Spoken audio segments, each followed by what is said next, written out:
සුබ සන්ධ්‍යාවක් වේවා ඔබ සැමට. කොළඹ විශ්වවිද්‍යාලයේ නීති පීඨයේ පුද්ගල හා තුලනාත්මක නීති අධ්‍යනාංශය විසින් මාසිකව පවත්වනු ලබන පුද්ගල සහ තුලනාත්මක නීතිය පිළිබඳ වෙබිනා සම්මන්ත්‍රණ මාලාවේ පළමු වැඩසටහන වෙනුවෙන් ඔබ සැම සාදරයෙන් පිළිගනු ලබනවා. මෙම වෙබිනා සම්මන්ත්‍රණ මාලාවේ අරමුණ වෙන්නේ නොදැනීම කිසිසේත්ම සමාවට කාරණයක් නොවන නීතිය සම්බන්ධයෙන් අවබෝධයක් පොදුජන සමාජයට ලබා දීම. එකී අරමුණ සාක්ෂාත් කරගනුවස් පවත්වනු ලබන මෙම වෙබිනා සම්මන්ත්‍රණ මාලාවේ අද දින තේමාව වන්නේ විවාහය පිළිබඳ මිත්‍යාවන් සහ නීතියයි. අද දින මෙම වැඩසටහන සඳහා සම්පත්දායකයන් වශයෙන් කොළඹ විශ්වවිද්‍යාලයේ නීති පීඨයේ පුද්ගල සහ තුලනාත්මක නීතිය පිළිබඳ විනේත්‍රු මහාචාර්ය රෝස් විජයසේකර මැතිනිය සහ පුද්ගල සහ තුලනාත්මක නීති අධ්‍යනාංශයේ කතිකාචාර්ය උදානි ගම්මන්පිල මැතිනිය සම්බන්ධ වෙනවා. ඔබ දෙදෙනාවත් සාදරයෙන් මෙම වැඩසටහනට පිළිගන්නවා. එසේම මේ වැඩසටහනේ ප්‍රේක්ෂකයන් වෙන ඔබ සැම වෙත ඉතාමත් කාරුණික ඉල්ලීමක් තිබෙනවා. මේ සාකච්ඡාව අවසානයේදී අප සජීවී ප්‍රශ්න විචාරාත්මක සැසියක් සඳහා අවකාශය වෙන් කරලා තිබෙනවා. ඒ අවකාශය වෙන් කරන තුරු ඔබගේ මයික්‍රොෆෝන නිහඬව තබාගෙන ඔබේ ගැටලු chat box වෙත යොමු කිරීමට අවස්ථාව අපි ඔබට සලස්වා තිබෙනවා. ඒ කාරුණික මතක් කිරීමත් සමග අපි මේ වැඩසටහන ආරම්භ කරන්නටයි මේ සූදානම් වෙන්නේ. මුලින්ම මම අපේ මහාචාර්යතුමිය වෙත යොමු වන්නම්. මහාචාර්යතුමියනි ආයුබෝවන්. අයිබෝන් ප්‍රනීතා. මහාචාර්යතුමියනි අද අපේ වැඩසටහනේ ප්‍රධාන තේමාව විවාහය. ඉතින් ඒ විවාහය ගැන කතා කරද්දී මම මුලින්ම දැනගන්න කැමතියි. සාමාන්‍ය පුද්ගලෙක් කොහොමද දැනගන්නේ තමන් විවාහ විය යුත්තේ කුමන නීතිය යටතේද කියලා? ඒ එක් නීති යටතේ නීත්‍යානුකූල විවාහයකට එළඹෙන්න මොන වගේ අවශ්‍යතාවද තියෙන්නේ?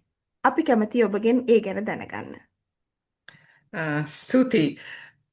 යම් කිසි අපි හිතමු ශ්‍රී ලාංකිකයෙක් ශ්‍රී ලංකාවේ නීති යටතේ විවාහයකට එළඹෙනවා නම් ඉස්සෙල්ලම තමුන් මොන නීතියක් යටතේද පාලනය වෙන්නේ කියන එක ගැන හොඳ දැනුවත් භාවයක් තියෙන්න ඕන. දැන් අපි දන්නවා ශ්‍රී ලාංකිකයෝ සාමාන්‍ය නීති යටතේ පාලනය වෙන අය ඉන්නවා. ඒ වගේම උඩරට නීති යටතේ පාලනය වෙන අය ඉන්නවා. ඒ වගේම මුස්ලිම් නීති යටතේ පාලනය වෙන අයත් ඉන්නවා. ඒත් එක්කම තේසවලමේ නීති යටතේ පාලනය වෙන ද්‍රවිඩ ජාතිකයන්ොත් ශ්‍රී ලාංකිකයන් ගණයට වැටෙනවා. එතකොට මේ අයකින් මුස්ලිම් නීති යටතේ පාලනය වෙන ඒ කියන්නේ ඉස්ලාම් ලබ්ධිකයන් හැම දෙනෙක්ම විවාහ විය යුත්තේ මුස්ලිම් නීතිය යටතේ. ඒ වගේම උඩරැටියන්ට විවාහ වීම සඳහා අපිට ඒ අයට තෝරා ගැනීමක් කරන්න පුළුවන්. එක්කෝ උඩරට නීති යටතේ විවාහ වෙන්න පුළුවන්. එහෙම නැත්නම් සාමාන්‍ය නීති යටතේ විවාහ වෙන්නත් පුළුවන්. ඒ වගේම ඒ දෙගොල්ලෝ ඇරුණුකොට සාමාන්‍ය නීතිය යටතේ තමයි අර තේසවලමේ නීතියෙන් පාලනය වෙන ද්‍රවිඩ ජනතාවත් ද්‍රවිඩයන් විවාහ විය යුත්තේ. එතකොට ඒ තේසවලමේ නීතියෙන් පාලනය වෙන හෝ නොවන ද්‍රවිඩ ජාතිකයන් සහ සාමාන්‍ය නීතිය පාලනය වෙන අයට සාමාන්‍ය නීතිය යටතේ සාමාන්‍ය විවාහ ආඥා පනත යටතේ විවාහයක් සිදු කරගන්න පුළුවන් වෙනවා. බෙහෙවින්ම ස්තුතියි ඔබගේ පිළිතුරට මහාචාර්යතුමියනි. දැන් මට තියෙන තව ප්‍රශ්නයක් තමයි මම හිතනවා ඒක මේ ප්‍රේක්ෂකයන් අතරින් සමහර දෙනෙක්ටත් ඇති කියලා. අපි සාමාන්‍ය ජන විවාහයේ අහනවා මුදු මාරු කර ගැනීම. එහෙම නැත්නම් විවාහ ගිවිස ගැනීම කියන සංකල්පය. කියන්නේ engagement. එහෙම නැත්නම් අපි ක්‍රිස්තියානි ආගමේ විදිහට කතා කරොත් එහෙම betrothal කියන සංකල්පය. එතකොට මේ විවාහ ගිවිස ගැනීම සහ විවාහය කියන්නේ කාරණා දෙකක්ද? එතකොට හුදෙක් සාමාන්‍ය නීති යටතේ අපි කතා කරොත් එහෙනම් අපි කියන විවාහ රෙජිස්ටරේ අත්සන් කරනවා කියලා. එතනදී සිදුවෙන්නේ විවාහයක්ද? එසේත් නැත්නම් විවාහ ගිවිස ගැනීමක්ද? ඔව් ඒක ඇත්තටම ඉතාමත්ම වැදගත් ප්‍රශ්නයක්. මූලිකම අවශ්‍යතාවය තමයි අපි කවර නීතියක් යටතේ පාලනය වුණත් විවාහ වීම සඳහා අපි සම්පූර්ණ කළ යුතු අවම අවශ්‍යතා කීපයක් තියෙනවා. ඒ අවම අවශ්‍යතා සම්පූර්ණ කරන්න ඕන අපි පාලනය වෙන නීතියට අනුව. දැන් මුස්ලිම් නීතියට ඇරුණුකොට උඩරට නීතිය යටතේත් සාමාන්‍ය නීතිය යටතේත් සම්පූර්ණ කළ යුතු ඒ අවම අවශ්‍යතාවයන් බොහෝ දුරට එක හා සමානයි. එකක් පළවෙනිම කාරණාව තමයි විවාහපත් වෙන දෙපාර්ශවයම. ඒ කියන්නේ කාන්තාව සහ පිරිමියා දෙදෙනාම අවුරුදු 18 සම්පූර්ණ කරලා තියෙන්න ඕන. අවුරුදු 18ට අඩු කිසිම කෙනෙකුට දෙමව්පියන්ගේ අවසරය ඇතුවවත් සාමාන්‍ය නීති යටතේවත් උඩරට නීති යටතේවත් විවාහයක් නීත්‍යානුකූලව සිද්ධ කරගන්න බෑ. ඒ 18ට අඩු අය සිදු කරන විවාහයක් නීත්‍යානුකූල වෙන්නේ නැහැ. හැබැයි මුස්ලිම් නීතිය යටතේ අ, පිරිමි කෙනාටත් කාන්තාවටත් විවාහ වීම සඳහා වන අවම වයසක් පිළිබඳව නිශ්චිත සඳහනක් ඇතුළත් වෙන්නේ නැහැ. එකම සඳහන තමයි තියෙන්නේ ගැහැණු ළමෙක් අවුරුදු 12ට වැඩි වෙන්න ඕන. අවුරුදු 12 සම්පූර්ණ කිරීම තමයි දක්වන අවශ්‍යතාවය. හැබැයි අවුරුදු 12ට අඩු ගැහැණු ළමෙක්ව වුණත් කාතිවරයෙකුගේ අවසරය යටතේ විවාහපත් කරන්න පුළුවන්. ඒ වයස. දෙවෙනි අවශ්‍යතාවය තමයි ඒ දෙපාර්ශවය තහනම් ඥාති සම්බන්ධතාවයන් ඇති දෙදෙනෙක් නොවිය යුතුයි. තහනම් ඥාති සම්බන්ධතාවයන් මොනවද කියන එක පනතේ විස්තර කරනවා. අපිට වෙලාව තියෙන ආකාරයට අපි පසුව ඒ ගැන විස්තර කතා කරමු. තහනම් ඥාති සම්බන්ධතාවයක් තියෙන්න බෑ. ඒ වගේම විවාහය ලියාපදිංචි කිරීම අවශ්‍ය නැහැ. නමුත් විවාහයක් ප්‍රසිද්ධියේ සිදු කිරීම අවශ්‍යයි. ප්‍රසිද්ධිය සිදු කිරීම කියන එක ඉතාමත්ම වැදගත්. එතකොට මේ අවශ්‍යතාවයන් සම්පූර්ණ කරන අයට සාමාන්‍ය විවාහ ආඥා පනතෙත් උඩරට විවාසා දික්කසාද පනතෙත් දෙකේම කියන අවශ්‍යතාවය ඊගාව අවශ්‍යතාවය තමයි විවාහය පිළිබඳව දැනුම් දීමක් කරන්න ඕන. ඔන්න ඕකට තමයි අපි කියන්නේ විවාහය අපි කියනවා ඒක ඉංග්‍රීසි භාෂාවෙන් අපි කියනවා නෝටිස් එකක්. විවාහය පිළිබඳ ප්‍රසිද්ධියේ දැනුම් දීමක් කරනවා කියලා. ඒකේ අරමුණ තමයි මේ දෙපාර්ශවයේගේ විවාහයට යම්කිසි කෙනෙක් විරුද්ධතාවයක් දක්වනවා නම් ඒ විරුද්ධතාවය දක්වන්න අපි කාල සීමාවක් දින වකවානුවක් දෙනවා. ඒ දින වකවානුව ඇතුළත විරුද්ධතාවය දක්වන්න පුළුවන් කියලා. ඒක දැනුම් විවාහය පිළිබඳ දැනුම් දීමක් මිසක් විවාහයක් නෙමෙයි. ඒක විවාහ ගිවිස ගැනීමක් වෙන්න පුළුවන්. හැබැයි ගිවිසගත් පමණින්ම ඔය දැන් ප්‍රිනීතා කතිකාචාර්යතුමිය කිව්වා වගේ එන්ගේජ්මන්ට් එකක් එහෙමත් නැත්නම් මුදු මාරු කිරීමක් එහෙමත් නැත්නම් බෙත්‍රෝතල් එකක් කියන්නේ විවාහය නෙමෙයි. ඒ විවාහය සඳහා ගිවිස ගැනීමක්. ගිවිස ගන්නවා කියන්නේ මේ ලිඛිතව එකඟ වෙනවා නෙමෙයි. අර සමහරක් අය අර දැනුම් දීමටත් මේ ගිවිස ගැනීම කියලා කියනවා. නමුත් ඒක විවාහය නෙමෙයි. විවාහය කියන්නේ ඒ දැනුම් දීමෙන් අනතුරුව දින 14කට පස්සේ තමයි විවාහයක් සිද්ධ කරන්න පුළුවන්. විවාහය පිළිබඳ දැනුම් දීම දීලා දින 14ක් සහ මාස 3ක් කියන කාලය සීමාව ඇතුළත විවාහය සිදු කරන්න ඕනේ. අන්න ඒ විවාහය තමයි අපි විවාහයේ හැටියට සලකන්නේ. බොහොම ස්තුතියි පැහැදිලි කිරීමට මහාචාර්යතුමියනි. එතකොට දැන් අපි විවාහය පිළිබඳ දැන්වීම ගැන කතා කරා. එතකොට විවාහය අපි කියන විවාහ රෙජිස්ටරි අත්සන් කිරීම කියලා දෙයක් සිදු කරනවා කියලා. එතකොට ඒ අවස්ථාවේකදී අපි සිදු කරන්නේ එතනදීද අපි විවාහය සිද්ධ කරන්නේ ඇත්තටම?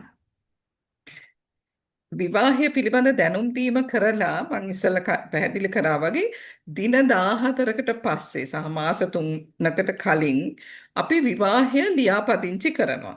දැන් මෙතනදී සාමාන්‍ය නීති යටතේ කොහේවත් සඳහන් වෙන්නේ නැහැ විවාහය අනිවාර්යෙන්ම ලියාපදිංචි කළ යුතුයි කියලා.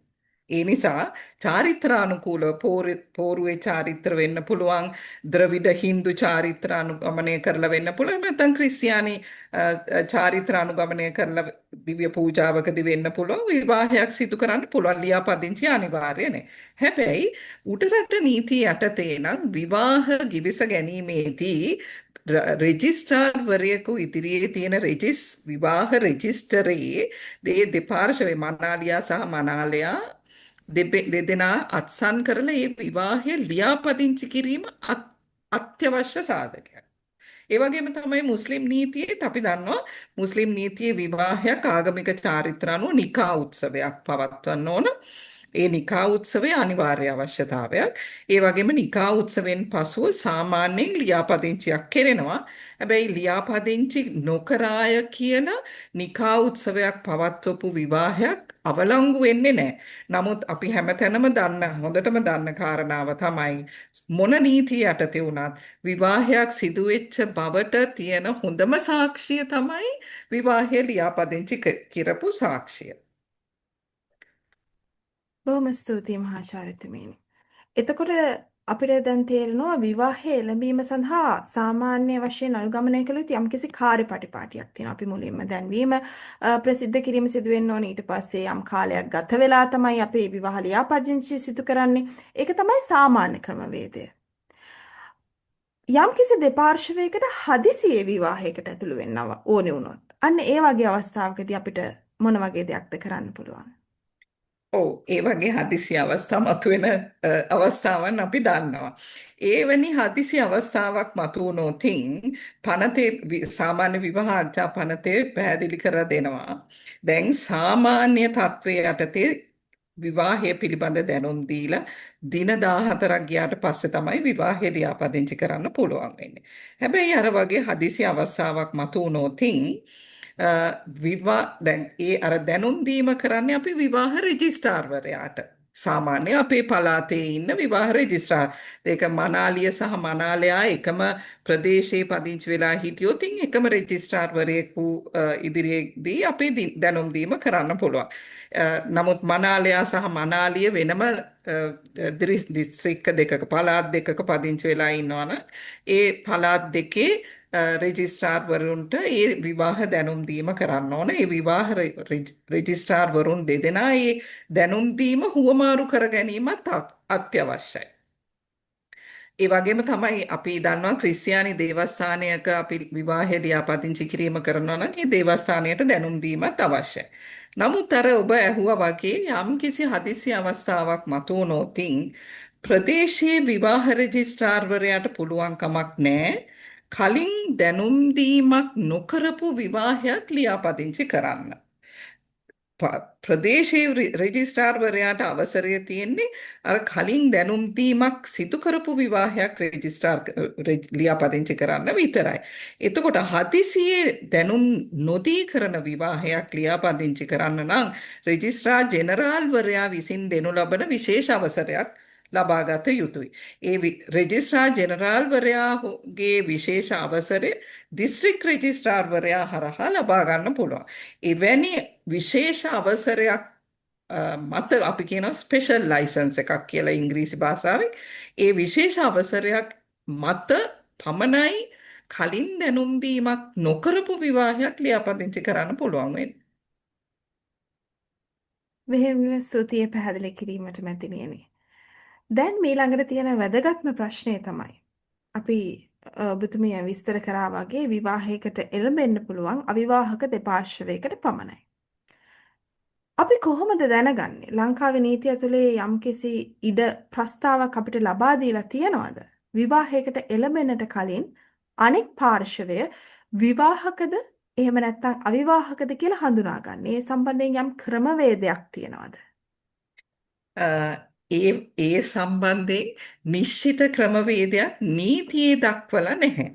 හැබැයි මේක ඉතාමත්ම වැදගත් කාරණාවක් නේ. මොකද දැන් අපේ ලංකාව පොඩි රටක් වුණත් අපි දැනගත යුතුයි අපි විවාහපත් වෙන කෙනා විවාහපත් වෙන්න බලාපොරොත්තු වෙන කෙනා කලින් විවාහය සිදු කරගත්ත කෙනෙක්ද නැති කෙනෙක්ද කියන එක නිශ්චිතව දැනගන්න. දැන් අද වගේ කාලයකදී බොහොම ලේසියෙන් රැවටීම් වලට භාජනය වෙන්න පුළුවන්. මොකද Facebook එකේ හරි මොකේ හරි හම්බ වෙච්ච යුවලක් වෙන්න පුළුවන්. විශ්වවිද්‍යාලයක හෝ දුම්රියකදී බස් එකකදී හම්බෙච්ච කෙනෙක් වෙන්න පුළුවන්.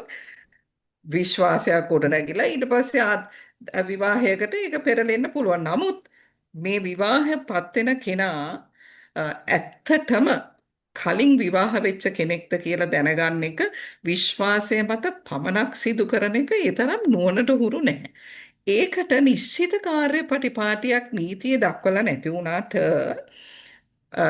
අර මං කිව්වේ අර පළාත් දෙකකින් නම් දැන් මේක එකම පළාතේ නම් දෙදෙනාම ඉන්නේ ඒක දැනගන්න ලේසි. නමුත් දෙපාර්ශවයේ ඉන්නේ දුරස්ත ප්‍රදේශ පළාත් දෙකක නම් තමයි දැනගන්න අමාරු වෙන්නේ. අන්න ඒක නිසා තමයි අර මම ඉස්සෙල්ලා සඳහන් කරා වගේ අර විවාහය දෙන දීම ඒ පළාත් දෙකේ රෙජිස්ට්‍රාර්වරුන් දෙදෙනා විසින් හුවමාරු කරගත යුත්තේ. ඒ හුවමාරු කර ගැනීම තුළ අපිට යම් තරමකට නිශ්චිතතාවයක් දකින්න පුළුවන් අ, දෙදෙනාගේම විවාහක හෝ අවිවාහක තත්ත්වය ගැන. ඒ වගේම තමයි ක්‍රිස්තියානි කතෝලික දේවස්ථානවලත් මේ තත්ත්වය තියෙනවා. මොකද දේවස්ථානයේ දැන් අපි දන්නවා පියතුමා විවාහ රෙජිස්ට්‍රාර්වරයාගේ කාර්යභාරය කරන්න අවසර ලත් කෙනෙක්. එතකොට ඒ ප්‍රදේශයේ තමා යන දේවස්ථානයේ පියතුමාකින් අපි කියන්නේ නිර්වුල් කිරීමක් කරන්න අවශ්‍ය ක්ලියරන්ස් එකක් ගන්න ඕන මේ පුද්ගලයා අවිවාහක කෙනෙක් කියලා. ඒක දේවස්ථානවල පවත්වගෙන යන පොත්පත්වල සඳහන් වෙනවා මේ විවාහ වෙච්ච ගමන් ඒක ලියනවා.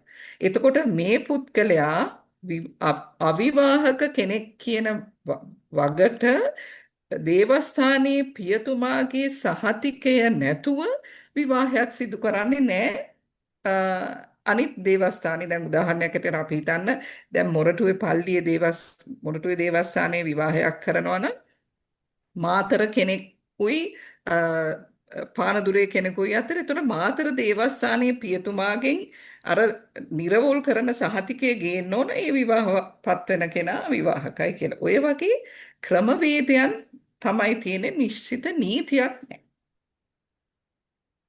ඒක වැදගත් තත්වයක් කියලා මම හිතනවා මහාචාර්යතුමියනි. නිශ්චිත නීතියක් නොපවතින අවස්ථාවක අපි එවන් ක්‍රමවේද යොදා ගැනීම මම හිතනවා සමාජීය වශයෙන් ඉතාමත් වැදගත් කියලා. ඉතින් මම ඊළඟ ප්‍රශ්නයට යමු වෙන්නම්. මේ ප්‍රශ්නේ ඇත්තටම යම් තාක් දුරට අපිට ප්‍රායෝගික සමාජයේ දැක ගන්න පුළුවන් තත්වයක්, සුලභව අහන්න ලැබෙන තත්වයක්. අපි ගත්තොත් සාමාන්‍ය නීති යටතේ ඔබතුමී විසින් කලින් අපිට කිව්වා විවාහ වීම සඳහා සම්පූර්ණ කළ යුතු අවශ්‍යතා කිහිපයක් තියෙනවා කියලා. මේ අවශ්‍යතා සියල්ලම සම්පූර්ණ කරලා තියෙන තරුණ යුවලක් තම දෙමව්පියන්ගේ අකමැත්තෙන් විවාහය දිවියට එළඹෙනවා. අන්න ඒ වගේ අවස්ථාවකදී අදාළ තරුණයාගේ හෝ එහෙම නැත්නම් තරුණියගේ දෙමාපියන්ට ඒ විවාහය අවසන් කිරීමට බල කරන්න පුළුවන්ද? එහෙම නැත්නම් තර්ජනය කරන්න පුළුවන්ද? ඒ පිළිබඳ නීතිමය තත්ත්වය කොහොමද?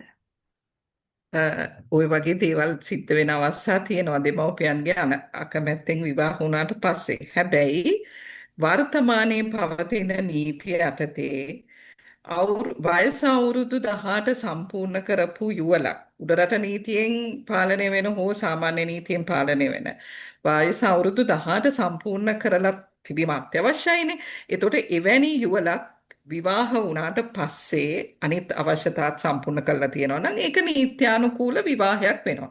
විවාහය ලියාපදිංචි කරාට පස්සේ. එතනින් එහාට දෙමව්පියන්ට හෝ වෙනත් කිසිම කෙනෙකුට ඒ විවාහය අවලංගු කරන්න කියලා තර්ජනය කරාට ඒක නිත්‍යානුකූලව අවලංගු කරන්න හේතුවක් හැටියට නීතිය පිළිගන්නේ නැහැ. ඒ නීතියෙන් ලියාපදිංචි කරපු වළංගු විවාහයක් දෙමව්පියන්ගේ හෝ වෙන කිසිම කෙනෙකුගේ බලපෑමෙන් අවලංගු කරන්න පුළුවන් කමක් නැහැ. නමුත් මුස්ලිම් නීතිය යටතේ මේ තත්ත්වය වෙනස්. මොකද මුස්ලිම් නීතිය යටතේ විවාහ වීම සඳහා ගැහැණු ළමයාගේ වලීවරයාගේ අපි කියන්නේ නෛතික බහරකරුගේ කැමැත්ත අත්‍යවශ්‍යයි. ඒ නිසා ওই ප්‍රශ්නය මුස්ලිම් නීතියෙන් පාලනය වෙන අයට කොහොමත්ම අදාළ වෙන්නේ නැහැ. දෙහිවින්ම ස්තුතියි මහාචාර්යතුමියනි. ඊළඟ ප්‍රශ්නයත් අන්න ඒ වගේම අද සමාජයේ නිතර කතිකාවතට ලක්වන කාරණයක් සම්බන්ධයෙන් ඉදිරිපත් වෙන ප්‍රශ්නයක්. අපි අහලා තියෙනවා විවාහය ලියාපදිංචි නොකර දීර්ඝ කාලයක් තිස්සේ එකම නිවසක යුවලක් එකට වාසය කරනවා. අපි ඉංග්‍රීසි භාෂාවෙන් කිව්වොත් living together කියන සංකල්පය. ලංකාව තුල විවාහය කියන්නේ බොහොම ස්ථාපිත වෙච්ච නෛතික තත්වයක්. ඒක වෙනම නීතිමය තත්වයක්. ඒතර මේ living together එහෙම නැත්නම් විවාහය ලියාපදිංචි නොකර එක්ව වාසය කිරීම පිළිබඳ ලංකාවේ නීතිමය තත්වය කොහොමද? ඔව් ඒක ඇත්තටම ඉතාමත්ම වැදගත් ප්‍රශ්නයක්. මොකද මේ தত্ত্বය දැන් වර්තමානයේ දෙආකාරයකට සිදු වෙනවා. දැන් අපි ඉස්සර කාලේ නම් දැකපු දේ තමයි විවාහය ලියාපදිංචි නොකර දැන් ඔබ කිව්වා දීර්ඝ කාලයක් කියලා. අවුරුදු 25ක් 30ක් දරුවන් ලබලා විවාහක යුවලක් හැටියට ජීවත් වෙන තත්වයකුත් තියෙනවා. දැන් වර්තමානයේ තියෙන තත්වය තමයි එහෙම දීර්ඝ කාලයක් යන්නේ නැහැ. තවමත් ඒ යුවල තරුණයි. ඒ තරුණ යුවලවල් එකට ජීවත් වෙන ඔබ කියපු living together කියන තත්වයේ තියෙනවා. අපි ওই තත්වයන් දෙක දිහා දෙආකාරයකට බලන්න ඕන. දැන් කලින් මම සඳහන් කරපු දීර්ඝ කාලයක් තිස්සේ අඹු සැමියන් ලෙස එකට ජීවත් වෙලා දරුවන් ලබා හෝ නොලබා ඒ මුළු ප්‍රදේශයේ ගමේ සියලු දෙනාම දන්නවා මේ අයව පිළිගන්නේ අඹු සැමියන් හැටියට ස්වාමිපුරුෂයා සහ භාර්යාව හැටියට. එවැනි සම්බන්ධකම් වලදී ඒ විවාහය ලියාපදිංචි නොකර තිබීම නිසාම එවැනි විවාහ අවලංගු විවාහයමත් නැත්නම් නීත්‍යානුකූල නොවන විවාහ කියලා නීතිය පිළිගන්නේ නැහැ. මොකද දීර්ඝ කාලයක් පුරාවටම එකට ජීවත් වීම තුළ නීතිය පූර්ව නිගමනයකට එළඹෙනවා මේ අය එකට අඹු සැමියන් ලෙස එකට ජීවත් වුණේ නීත්‍යානුකූලව විවාහයකින් පස්සේ කියලා. ඒ මොකද ශ්‍රී ලංකාවේ සාමාන්‍ය නීතියේදී අපි දන්නවා මම ඉස්සරත් කිව්වා වගේ ලියාපදිංචි කිරීම අත්‍යවශ්‍ය නැහැ. චාරිත්‍රානුකූලව සිදු කරලා තියෙන්න පුළුවන්. ඒතකොට යම් කෙනෙක් අහන්න පුළුවන් මොනවද මේ චාරිත්‍ර කියලා. ඒ චාරිත්‍ර ප්‍රදේශයෙන් ප්‍රදේශයට වෙනස් වෙනවා. එක ප්‍රදේශවල වෙනස්. උතුරු පළාතේ වෙන විවිධ චාරිත්‍ර, ද්‍රවිඩ ජාතිකයන් අතරේ තවත් චාරිත්‍ර, දකුණු පළාතේ ඔය වගේ විවිධ. එතකොට යම් කිසි කෙනෙකුට මෙහෙම චාරිත්‍රානුකූල විවාහයක් කරලා ඒක ලියාපදිංචි නොකර දීර්ඝ කාලයක් තිස්සේ එකට ජීවත් වුණොත් ඒ විවාහය නිත්‍යානුකූලයි කියලා විවාහයක් තිබුණාය කියලා නීතිය පූර්ව නිගමනයකට එළවෙනවා. ඒ වගේම අපි හිතමු යම් අවස්ථාවකදී චාරිත්‍ර සිදු කරාය කියලා ඔප්පු කරගන්න විදියක් නැහැ. දැන් අවුරුදු 80ක 70ක 80ක කෙනෙකු නම් ඒ කාලේ චාරිත්‍ර සිදු කරාය කියලා ඒ කාලේ විවාහයට සහභාගී වෙච්ච කෙනෙක් හොයාගන්න නැති වුණොත් එවැනි අවස්ථාවක මොකද වෙන්නේ? ලියාපදිංචි සාතිකයකුත් නැහැ. එතකොට එවැනි අවස්ථාවකදීත් චාරිත්‍ර ඔප්පු කරගන්න සිදු කළා කියලා ඔප්පු කරගන්න බැරි වෙච්ච අවස්ථාවකදීත් නීතිය පූර්වේක්ෂණය කරනවා මේ අය විවාහ වුණා කියලා. එතකොට හැබැයි මෙතනදී මම අවධාරණය කළ යුතු එක කාරණාවක් තමයි මේක නීතිය විසින් කරන පූර්ව නිගමනයක් විතරයි. යම් කිසි කෙනෙක් දැන් මේ වගේ ප්‍රශ්නයක් උසාවියට ඇවිල්ලා තියෙනකොට යම් කිසි කෙනෙක් ඒ කියන්නේ වෙනත් පාර්ශවයක් ඇවිල්ලා කිව්වොත් මේ දෙදෙනා අඹු සැමියන් ලෙස එකට ජීවත් වුණාට මෙන්න මේ පුද්ගලයා මාහා විවාහ වෙච්ච බවට ලියාපදිංචි කරපු සහතිකයක් තියෙනවා කියලා එතකොට උසාවිය පිළිගන්නේ අර ලියාපදිංචි කරපු සහතිකය මිසක් දීර්ඝ කාලයක් තිස්සේ එකට ජීවත් වුණා කියන සාධකය නෙමෙයි. ඒක ඒ නිසා දීර්ඝ කාලයක් තිස්සේ එකට ජීවත් වීම විවාහයක් නිත්‍යානුකූලව සිදු කර ගැනීම සඳහා එක ක්‍රමවේදයක් නෙමෙයි. ඒක අවධාරණය කළ යුතුයි. දැන් දෙවැනි කාරණාව තමයි ඔබ කියපු අර living together කියන අපි කවුරුත් දන්න කාරණාව. ඒ තරුණ ඒ කියන්නේ කාලයක් තිස්සේ තරුණ හෝ ඊතරම් තරුණ නොවන අය වෙන්නත් පුළුවන්. එක කාලයක් තිස්සේ එකට ජීවත් වුණොත් අඹු සැමියන් වශයෙන් ඒක විවාහයක් ලෙස සලකනවද? නැහැ. නීතිය එහෙම සලකන්නේ නැහැ. ඒ යම්කිසි යුවලක් එකට කාලයක් තිස්සේ ජීවත් වුණාය කියලා මෙතනදී නීතිය යම්කිසි නිශ්චිත අවුරුදු ගාණක් දක්වන්නේත් නැහැ. ඒක සිද්ධිමය සාධක අනුව තීරණය වෙන දෙයක්, උසාවිය විසින් තීරණය කරන දෙයක්. කාලයක් තිස්සේ එකට ජීවත් වුණාට ඒක විවාහයක් වෙන්නේ නැහැ. මොකද අපි දන්නවා හොඳාකාරවම අපි දන්නවා වෙනත් විවාහයක් කරගත්ත අය තව පාර්ශවයක් එක්ක අඹුසැමියන් ලෙස ජීවත් වෙන්න පුළුවන්. ඒකෙන් අදහස් වෙන්නේ මේ දෙවෙනි සම්බන්ධතාවය විවාහයක් වෙනවා කියලා. නමුත් ගෘහස්ත ප්‍රචණ්ඩත්වයේ වගේ වෙන නීතිවලදී මේක ආවරණය කරනවා. හැබැයි ඒක නිත්‍යානුකූල විවාහයක් නෙමෙයි. බොහොම පැහැදිලි ඒ පිළිතුර මහාචාර්යතුමීනි. එතකොට ඒ ප්‍රශ්නයටම සම්බන්ධිත තව ප්‍රශ්නයක් මේ අවස්ථාවේදී මගේ මතකයට නැගෙනවා. දැන් අපි යම්කිසි කල්පිත අවස්ථාවකදී අපි උපකල්පනය කරොත් එහෙම ඒ ආකාරයට එක්ව වාසය කරපු කෙටි කාලයක් තිස්සේ අපි living together සංකල්පය යටතේ එක්ව ජීවත් වෙච්ච තරුණ අඹුසැමියන් වශයෙන් ජීවත් වෙච්ච යුවලකගේ යම්කිසි අවස්ථාවකදී එක් පාර්ශවයක් මිය ගියහොත් ඒ පාර්ශවයට මරණයෙන් පසු හිමි විය යුතු අපි හිතමු පාරිතෝෂික දීමන එහෙම නැත්නම් විශ්‍රාම සම්බන්ධයෙන් ඒ අනික් පාර්ශවයට යම්කිසි අයිතිවාසිකමක් තියනවද? නීතියේ ඒ සම්බන්ධයෙන් මොන වගේ අදහසක්ද දක්වන්නේ? අපේ ලංකාවේ නීතිය විවාහය කියන සම්බන්ධතාවයට ඔබ මුලින්ම කිව්වා වගේ දෙන්නේ ඉතාමත්ම වැදගත් අ, පිළිගැනීමක්. නිත්‍යානුකූල විවාහයකට. නිත්‍යානුකූල විවාහයකින් පිටස්තර සම්බන්ධතාවයන් වලට අපේ ශ්‍රී ලංකාවේ නීති කුමන නීතියක්වත් මුස්ලිම් නීතිය හෝ උඩරට නීතිය හෝ සාමාන්‍ය නීතිය හෝ පිළිගැනීමක් ලබා දෙන්නේ නැහැ. ඒ නිසා විශ්‍රාම හෝ පාරිතෝෂික තීමනා සම්බන්ධයෙන් යම්කිසි ඔය දෙදෙනාගෙන් එක පාර්ශවයක් මියගිය අවස්ථාවකදී ජීවත්ව සිටින පාර්ශවයට අපි කියනවා කලත්‍රයා කියලා. ඒ ජීවත් වෙලා ඉන්න පාර්ශවයට ඒ පාරිතෝෂික හෝ විශ්‍රාම වැටුප් හෝ වෙනයම් දේපල අයිතිවාසිකමක් හෝ ඉල්ලා සිටින්න පුළුවන් වෙන්නේ තමන් ඒ මියගිය පුද්ගලයාගේ නිත්‍යානුකූල ස්වාමි පුරුෂයා හෝ භාර්යාව කියන වග ඔප්පු කිරීමෙන් පසුව පමණයි. එහෙම නැතුව මොනම ආකාරයකින්වත් නීතිමය අයිතිවාසිකමක් ඉල්ලා සිටින්න පුළුවන් වෙන්නේ නැහැ. බොහොම ස්තුතියි ඒ නීති තත්ත්වය පැහැදිලි කිරීම සම්බන්ධයෙන් මහාචාර්යතුමියනි.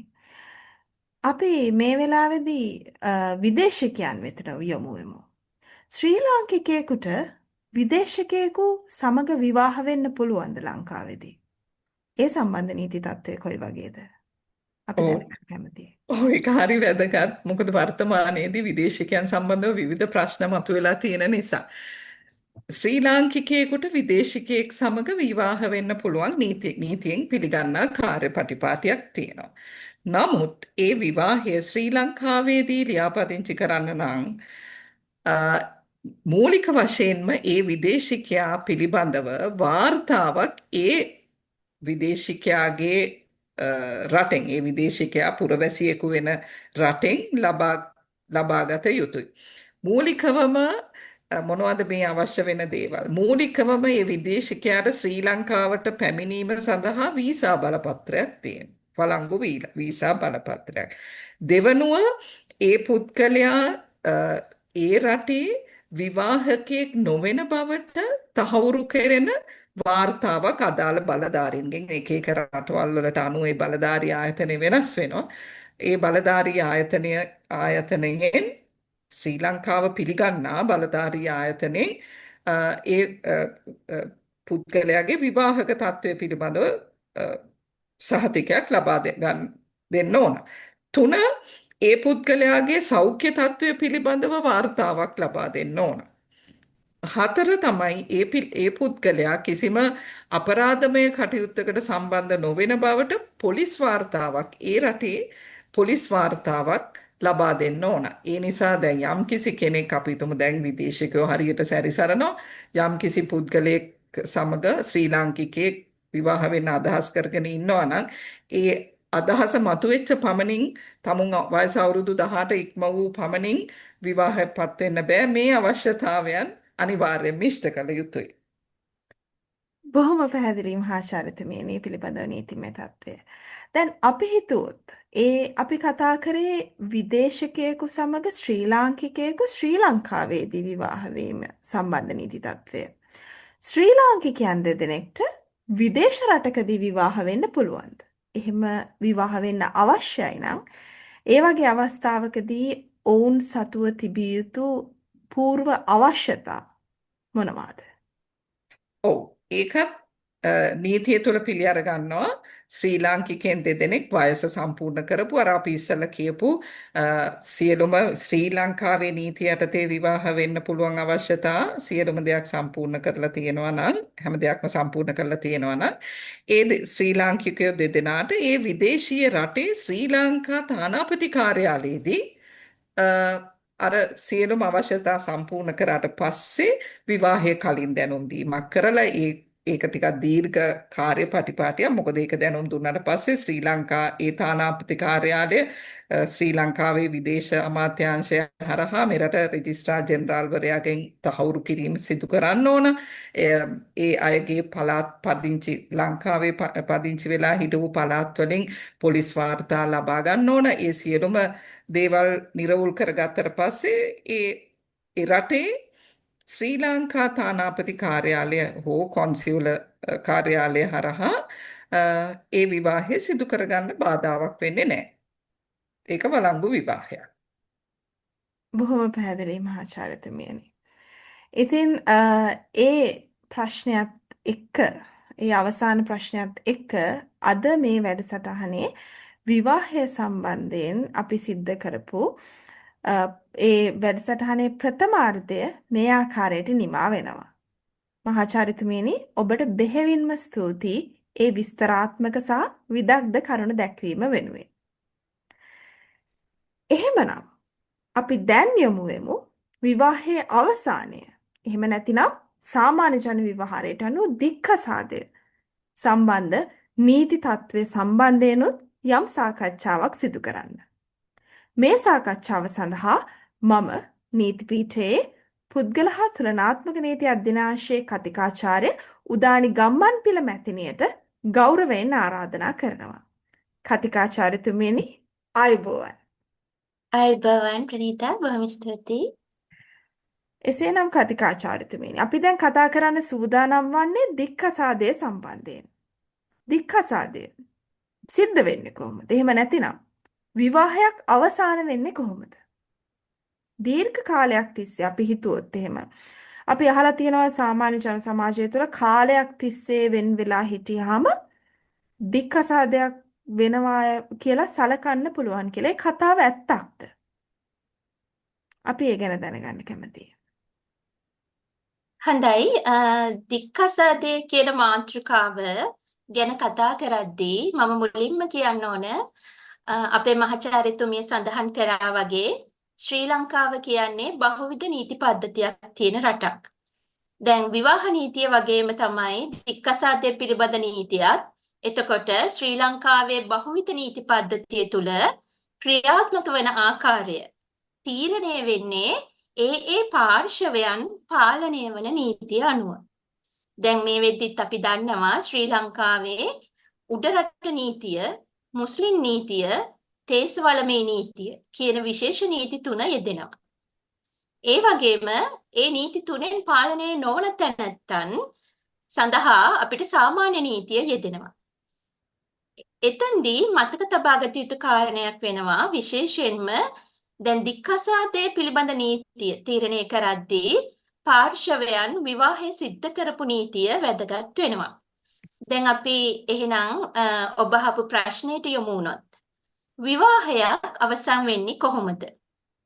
ශ්‍රී ලංකාවේ නීතියට අනුව අපි මුලින්ම සාමාන්‍ය නීතිය ගැන සාකච්ඡා කරොත් විවාහයක් යම්කිසි පාර්ශවයන් දෙදෙනෙක් සැමියා හා බිරිඳ දැන් විවාහ වෙලා කියලා දැන් ජීවත් වෙනවා. එතකොට මේ විවාහය කියන සංස්ථාව අවසන් වෙන්න පුළුවන්. නීතියෙන් අවසන් වෙන්න පුළුවන් ආකාර දෙකක් තියෙනවා. එකක් තමයි එක කලත්‍රයෙකුගේ මරණය. එතකොට කලත් දැන් අපිට මේ සම්බන්ධයෙන් සාමාන්‍ය නීති තත්ත්වයේ තියෙන්නේ 1907 සාමාන්‍ය විවාහ හා දික්කසාද ආඥා පනත එහෙම නැත්නම් විවාහ ලියා පදිංචි කිරීමේ ආඥා පනත අපි කියනවා මේ යටතේ. එතකොට විවාහයක් අවසන් වෙන්න පුළුවන් එක ආකාරයක් තමයි කලත්‍රය සැමියා හෝ භාර්යාවගේ මරණය. දෙවැනි ආකාරය තමයි නිසි බලය සහිත අධිකරණයකින් ලබා ගන්නා දික්කසාද තීන්දුවක් මගින්. හැබැයි මීට අමතරව අපි දැනගත යුතු තවත් දෙයක් තියෙනවා. දික්කසාද නඩු වගේම තවත් අපි දැනගත යුතු නීතිමය තත්ත්වයක් තමයි විවාහ ශූන්‍යතා නඩු.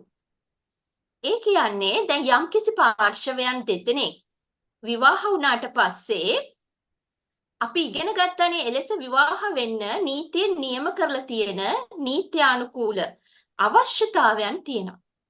එතකොට මේ අවශ්‍යතාවයන් ඉටු නොකර විවාහයක් සිද්ධ වුණොත් එවැනි විවාහයක් අධිකරණය ඉදිරියේ අභියෝගයට ලක් කරලා ඉල්ලන්න පුළුවන් විවාහ ශූන්‍යතා නියෝගයක් නිකුත් කරන්න කියලා. දැන් මම උදාහරණයක් විදියට පැහැදිලි කරොත් දැන් ශ්‍රී ලංකාවේ සාමාන්‍ය නීතිය යටතේ අපි සාකච්ඡා කරා විවාහ වෙන්න පාර්ශවයන් වයස අවුරුදු 18 සම්පූර්ණ කරලා තියෙන්න ඕන. අපි හිතමු කවුරු හරි ව්‍යාජ ලෙස සකස් කරපු අනන්‍යතා සහතිකපත් උප්පැන්න සහතික එහෙම නැත්නම් හැඳුනුම්පත් යොදාගෙන විවාහය ලියාපදිංචි කරොත් වයස අවුරුදු 18ට අඩු. එහෙම නැත්නම් කවුරු හරි කෙනෙක් තමන්ගේ වළංගු පළවෙනි විවාහය වසන් කළා සංගවලා දෙවන විවාහයකට එළඹෙනවා. අපි කියනවා ද්වි විවාහය. එහෙම නැත්නම් බහු විවාහයක් කරගන්නවා. එහෙම නැත්නම් කවුරු හරි කෙනෙක් තමන්ට විවාහ වෙන්න නීතියෙන් තහනම් ඥාති සම්බන්ධතා තියෙන කෙනෙක් එක්ක විවාහයක් කරගන්නවා. උදාහරණයක් විදිහට තමන්ගේ පවුලේ ලේ ඥාතියෙක් එක්ක විවාහ වෙනවා. දැන් අපි දන්නවා මේ විදිහේ විවාහ නීතියෙන් වළංගු විවාහ විදිහට පිළිගන්නේ නැහැ. ඉතින් කවුරු හරි කෙනෙක් මේ වගේ විවාහයක් සිද්ධ කරගත්තොත් අවශ්‍ය නෛතික වළංගු අවශ්‍යතාවයන් වලට පරිබාහිරව එවැනි විවාහයක් පෞල් අධිකරණයේ ඉදිරියේ ලංකාවේ අභියෝගයට ලක් කරලා විවාහය ශූන්‍යතාව කිරීමේ තීන්දුවක් ලබා ගන්න පුළුවන්. එතකොට ඒක එක ආකාරයක්. ඊට අමතරව අපි දික්කසාදය ගැන කතා කරොත් ශ්‍රී ලංකා නීතිය යටතේ දික්කසාදය ලබා ගන්න පුළුවන් ආකාර කීපයක් තියෙනවා. මේ සම්බන්ධ නීතිය ඇත්ත වශයෙන්ම මම ඉස්සෙල්ල කියපු විදිහට සාමාන්‍ය නීතියෙන් පාලනය වෙනවා. ඒ වගේම විශේෂ නීති වලිනුත් දික්කසාද වෙන්න අවශ්‍ය වෙන පදනම් පිළිබඳව දක්වලා තියෙනවා. දැන් එහෙනම් මම සාකච්ඡා කරන්නම් ප්‍රණීතා අහපු දෙවෙනි කාරණය. දීර්ඝ කාලයක් තිස්සේ සැමියා හා බිරිඳ වෙන්ව සිටීම අපි නීත්‍යානුකූල දික්කසාදයක් ලෙස සැලකනවද? පිළිතුර නැහැ. ශ්‍රී ලංකා නීතිය යටතේ විවාහයක් අවලංගු වෙන්න නම් නීත්‍යානුකූලව අධිකරණයකින් ලබාගත් විවාහය විසුරුවා හැරීමේ තීන්දුවක් අවශ්‍ය වෙනවා. දැන් සාමාන්‍ය විවාහ ලියාපදිංචි කිරීමේ ආඥා පනතට අමතරව හැබැයි ලංකා නීතියේ සිවිල් නඩු විධාන සංග්‍රහයේ මේ සම්බන්ධ ප්‍රතිපාදනයක් තියෙනවා. දැන් මේ සම්බන්ධව මම එක ටිකක් සංකීර්ණ කාරණයක්. නමුත් මේ සම්බන්ධව ඉතාම සරලව පැහැදිලි කරොත් ලංකාවේ සිවිල් නඩු විධාන සංග්‍රහයේ 608 කියන වගන්තිය කියනවා සැමියා හා බිරිඳට දික්කසාදය ලබා නොගෙන අධිකරණ තීන්දුවකින් වෙන වෙන ජීවත් වෙන්න නියෝගයක් ගන්න පුළුවන්. ඒ කියන්නේ දික්කසාදේ නොවන අධිකරණමය වෙන්වීමක්. සෙපරේට් වෙලා ජීවත් වෙන්න නියෝගයක් ගන්න පුළුවන්. ඒ විදිහේ නියෝගයක් අරගෙන පාර්ශවකරුවන් අවුරුදු 2ක කාලයක් වෙන වෙලා ජීවත් වුණොත් ඊට පස්සේ අධිකරණයේ ඉදිරියට ගිහිල්ලා දික්කසාදේ විවාහය විසුරුවා හැරීමේ නියෝගයක් ගන්න පුළුවන්. අර මම මුලින් කියපු අධිකරණ වෙන්වීමේ නියෝගයක් නැතුව සැමියා හා බිරිඳ අවුරුදු 7ක කාලයක් වෙන වෙලා ජීවත් වුණොත් ඊට පස්සෙත් අධිකරණයේ ඉදිරියේ සිවිල් නඩු විධාන සංග්‍රහය යටතේ ගිහිල්ලා දික්කසාද තීන්දුවක් ගන්න ලඝු කාර්යපටිපාටි යටතේ කටයුතු කරන්න පුළුවන්. හැබැයි මෙතෙන්දිත් දික්කසාද වෙන්න ඕන. අපි කියනවා පදනම් හේතු ඔප්පු කරන්න අවශ්‍යයි කියලා ලංකාවේ අධිකරණයේ නඩු තීන්දුවලදී කියනවා. නැවතත් මම ඒක කෙටියෙන් පැහැදිලි කරනවා නම් සමරයිස් කරනවා නම් විවාහයක් අවලංගු වෙන්න පුළුවන් කලත්‍රයේ මරණයෙන් හරි දික්කසාදයෙන් හරි. දික්කසාදේ තීරණය වෙන්නේ පාර්ශවයන් විවාහ වෙච්ච නීතිය අනුව. හැබැයි දික්කසාදය වෙන්න පුළුවන් තවත් ආකාරයක්, ලබා ගන්න පුළුවන් ආකාරයක්, වෙන් වී සිට දික්කසාදය ලබා ගන්න පුළුවන් ආකාරයක් ගැන සිවිල් නඩු විධාන සංග්‍රහයේ 608 වගන්තියේ ප්‍රතිපාදන තියෙනවා. ඒ විස්තරාත්මකව පැහැදිලි කිරීම සඳහා ඔබට බෙහෙවින්ම ස්තුතියි කතිකාචාර්යතුමියනි. දැන් ඔබතුමිය සාකච්ඡා කර අපි මේ දිගින් දිගටම සාකච්ඡා කරන්නේ දික්කසාදය කොහොමද අධිකරණ ක්‍රියාපටිපාටියක් යටතේ ඒක සිදු කරන්නේ කියලා. මම දැනගන්න කැමතියි අපි දික්කසාද නඩුවක් පැවරිය යුත්තේ කුමන අධිකරණයකද? ඒ වගේම සාමාන්‍ය නීතිය යටතේ ගත්තොත් ඔබ කතා කළා පදනම් 3ක් තියෙනවා කියලා දික්කසාදය සඳහා. එතකොට ඒ වගේ අවස්ථාවකදී මේ පදනම් 3 යටතේ අදාළ අධිකරණය තුල දික්කසාද නඩුවක් පවරන්නේ කොහොමද? අපි ඒ ගැන දැනගන්න කැමතියි. හොඳයි. ලංකා නීතිය අනුව දැන් අපි සාමාන්‍ය නීතිය ගැන කතා කරොත් සාමාන්‍ය නීතිය යටතේ දික්කසාද සාමාන්‍ය නීතිය යටතේ විවාහ වුණු යුවලක් දික්කසාද නඩුවක් පවරන්න අවශ්‍ය වෙන්නේ පෞල් අධිකරණය. ඒ සම්බන්ධව ප්‍රතිපාදන අධිකරණ නඩු විධාන සංග්‍රහයේ දක්වලා තියෙනවා. දැන් අපේ පෞල් අධිකරණයේ විදිහට ඇත්ත වශයෙන්ම කටයුතු කරන්නේ දිසා අධිකරණය.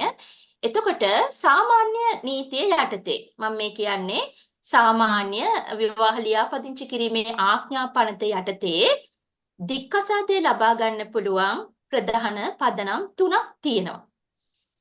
හැබැයි මෙතනදී මම විශේෂයෙන්ම කියන්න කැමතියි ලංකාවේ සාමාන්‍ය නීතිය යටතේ අන්‍යෝන්‍ය කැමැත්තෙන් සැමියා හා බිරිඳගේ කැමැත්තෙන් දික්කසාදය ලබා ගන්න හැකියාවක් නැහැ.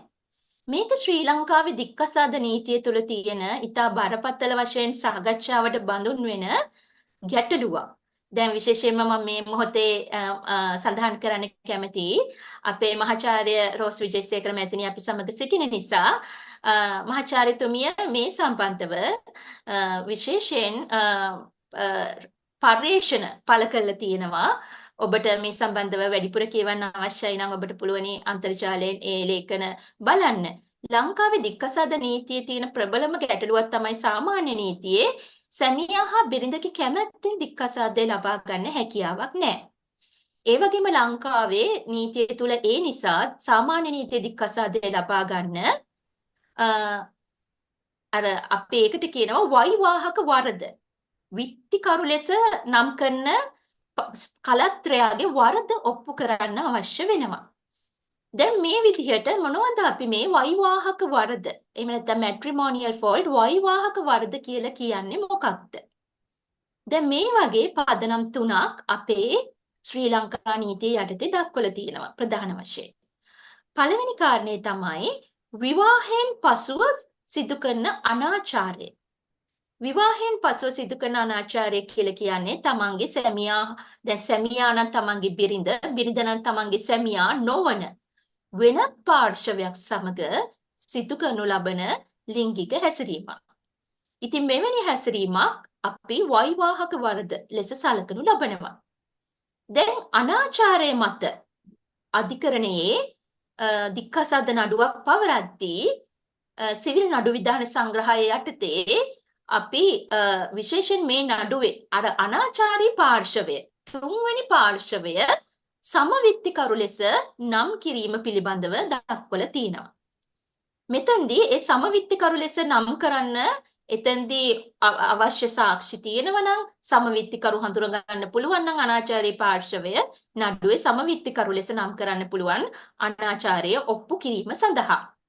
හැබැයි අපේ ලංකාවේ නීතිය දක්වලා තියෙනවා මේ අනාචාරයේ හැසිරෙච්ච තුන්වෙනි පාර්ශවය තුන්වෙනි තැනැත්තා හඳුනාගත නොහැකි නම් ඒ කෙනා දැන් අනාචාරය හැසිරුණා කියන සාක්ෂි තියෙනවා. නමුත් එයා කවුද කියලා නඩුවට නම් කරන්න ඒ තැනැත්තගේ නම ලිපිනය අනන්‍යතාවය හොයාගන්න බැරි නම් ඒ වගේම ඒ කෙනා මිය ගිහිල්ලා නඩුව පවරන අවස්ථාවේදී මිය ගියා නම් එහෙම නැත්තම් ඒ තුන්වෙනි පාර්ශවය ගණිකා වෘත්තියේ යෙදෙන කෙනෙක් සහ හඳුනා ගන්න බෑ. ඒ වගේ අවස්ථාවල හැරුණාම සමවිත්තිකාරයෙක් විදියට අර අනාචාරයේ හැසින පාර්ශවය නම් කරන්න අවශ්‍යතාවයක් තියෙනවා ලංකා නීතිය යටතේ. ඊට අමතරව දෙවෙනි පදනම තමයි දික්කසාදයක් ලබා ගන්න සාමාන්‍ය නීතිය යටතේ හැකියාව තියෙනවා ද්වේෂ සහගත ලෙස අතහැර යෑම. දැන් ද්වේෂ සහගත ලෙස අතහැර යෑම කියන්නේ මොකක්ද කියන එක ගැන කතා කරන්න නිර්වචනය කරන්න මම මේ වෙලාවේ යන්නේ නැහැ. ඒ සම්බන්ධව අපේ අධිකරණය නඩු තීන්දුව නීතිය යටතේ විස්තර කරලා තියෙනවා. දැන් ද්වේෂ සහගත ලෙස අතහැර යෑම යටතේම අපි තවත් සාකච්ඡා කරනවා අනුමිත ද්වේෂ සහගත ලෙස අතහැර යෑම කියන කාරණය. දැන් මම ඒක පොඩි උදාහරණයකින් පැහැදිලි කරොත් දැන් හිතන්න සැමියා හා බිරිඳ තමන්ගේ වෛවාහක නිවස තුල සිටිනවා.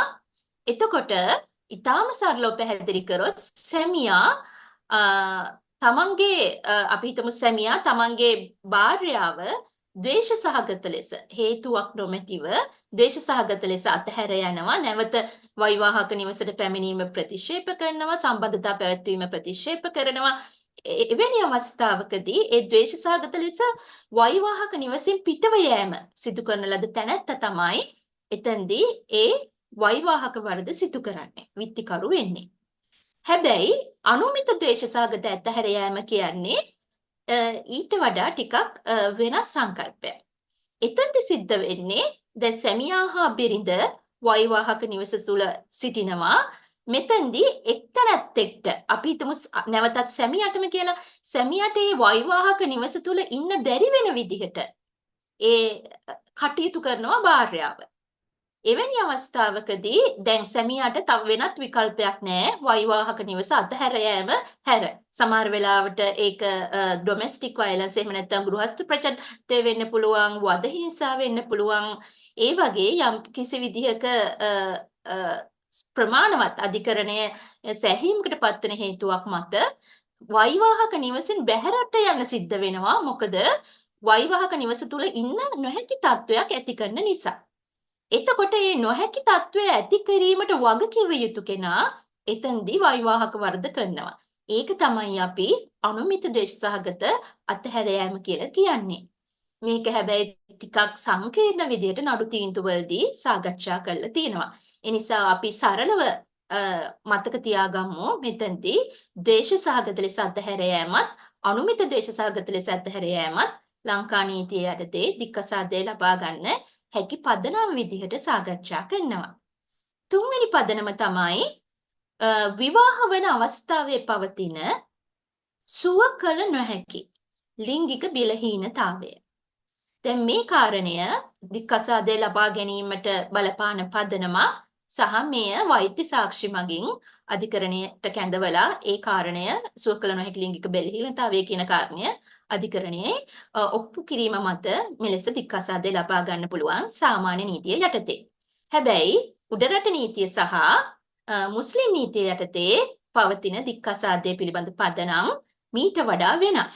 උඩරට නීතිය සහ මුස්ලිම් නීතියේ අන්‍යෝන්‍ය කැමැත්ත මත දික්කසාදය ලබා ගන්න පුළුවන්. දැන් උඩරට නීතිය යටතේ විවාහ වෙච්ච යුවලක් සිටිනවා නම් ඒගොල්ලන්ට අදාළ වෙන්නේ උඩරට විවාහ හා දික්කසාද පනත. ඒ පනත යටතේ තියෙනවා දික්කසාදය ලබා ගන්න පුළුවන් ආකාරයන් කිහිපයක්. එතෙන්දී උඩරට නීතිය යටතේ දික්කසාදය ලබා ගන්න පුළුවන් කාරණා යටතට අපිට කතා කරන්න පුළුවන් අනාචාරය. එතෙන්දී අනාචාරයක පදනමක් ඊළඟට අවුරුදු 2ක කාලයකට අවුරුදු 2ක කාලයක් සඳහා එක්කෝ සැමියා එහෙම නැත්නම් බිරිඳ තමන්ගේ අනිත් පාර්ශවය සම්පූර්ණයෙන්ම අඛණ්ඩව අතහැර ගිහිල්ලා සිටියොත් ඒක දික්කසාදයට පදනමක්. අපි කියනවා ඒ කියන්නේ නැවත නැවත ඇවිල්ලා බලලා ඒ දෙන්න යාළු වෙන්න හැකියාවක් නැහැ. එතෙන්දී නීතිය උඩරට නීතිය යටතේ ඉල්ලා සිටිනවා continue. ඒ කියන්නේ අතහැර යෑම සම්පූර්ණයෙන්ම සිදු කරන්න ඕන. අපි කියනවා වාසයෙන් හා සංවාසයෙන් වෙන්වීම. සම්පූර්ණයෙන්ම අතහැර යෑම අඛණ්ඩ අතහැර යෑමක් වෙන්න ඕන අවුරුදු 2ක කාලයකට. සැමියා ඒ විදිහට අතහැර ගියොත් දික්කසාදය ඉල්ලන්නත් පුළුවන්. බිරිඳ ඒ විදිහට අතහැර යෑමක් සිද්ධ කරොත් දික්කසාදය වෙන්නත් පුළුවන්. ඊළඟට බිරිඳගේ අනාචාරය මත දික්කසාදය ලබා ගන්න පුළුවන්. සැමියාගේ අනාචාරය මත දික්කසාදය ලබා ගන්න පුළුවන්. හැබැයි උඩරට නීතියේ වෙනසක් තියෙනවා. සැමියාගේ අනාචාරය මත දික්කසාදය ලබා ගන්නකොට භාර්යාවට වැඩිපුර කාරණාවක් ඔප්පු කරන්න තියෙනවා. ඒ කියන්නේ සැමියා අනාචාරයේ හැසිරලා තියෙන තමන්ගේ ලේ ඥාති එහෙම නැත්නම් තහනම් ඥාති සම්බන්ධතාවයේ තියෙන කෙනෙක් එක්ක හරි කියලා. එහෙම නැත්නම් සැමියා අනාචාරයේ හැසිරලා තියෙන වෙන කෙනෙක් එක්ක නම් ඒ හැසිරීම සහ සැමියාගේ ක්‍රූරත්වය ඔප්පු කරන්න ඕන. එතකොට මේ කාරණේ උඩරට නීතියේදී ටිකක් විශේෂයි. මොකද එතෙන්දී භාර්යාවට සැමියාගේ අනාචාරය විතරක් ඔප්පු කිරීම ප්‍රමාණවත් නැහැ.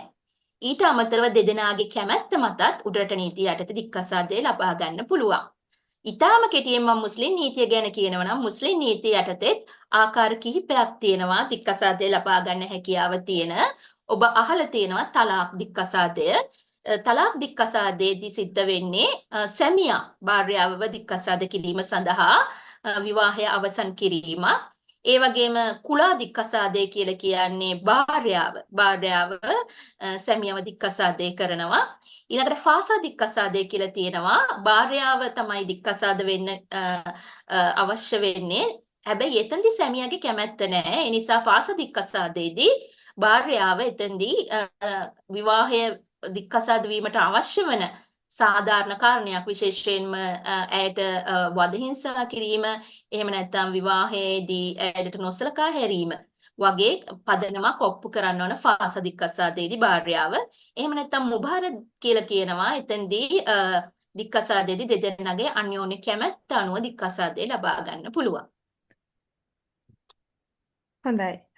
බෙහෙවින්ම ස්තුතියි කතිකාචාර්යතුමිනි. ඔබ ඉතාමත් විස්තරාත්මක පැහැදිලි කිරීමක් කරා සාමාන්‍ය නීතිය, උඩරට නීතිය සහ මුස්ලිම් නීතිය කියන නීති වර්ග තුන යටතේදීම තිබෙන දික්කසාද පදනම් මොනවාද සහ ඒ යටතේ දික්කසාදයක් ලබා ගැනීමේදී අපි විශේෂයෙන් අවධානය යොමු කළ යුතු කාරණා මොනවාද කියලා. ඉතින් බෙහෙවින්ම ස්තුතිවන්ත වෙනවා ඒ පැහැදිලි කිරීමට. ඉතින් ඒ විස්තරයත් සමගම අපි යමු අපේ ඊළඟ පැනයට.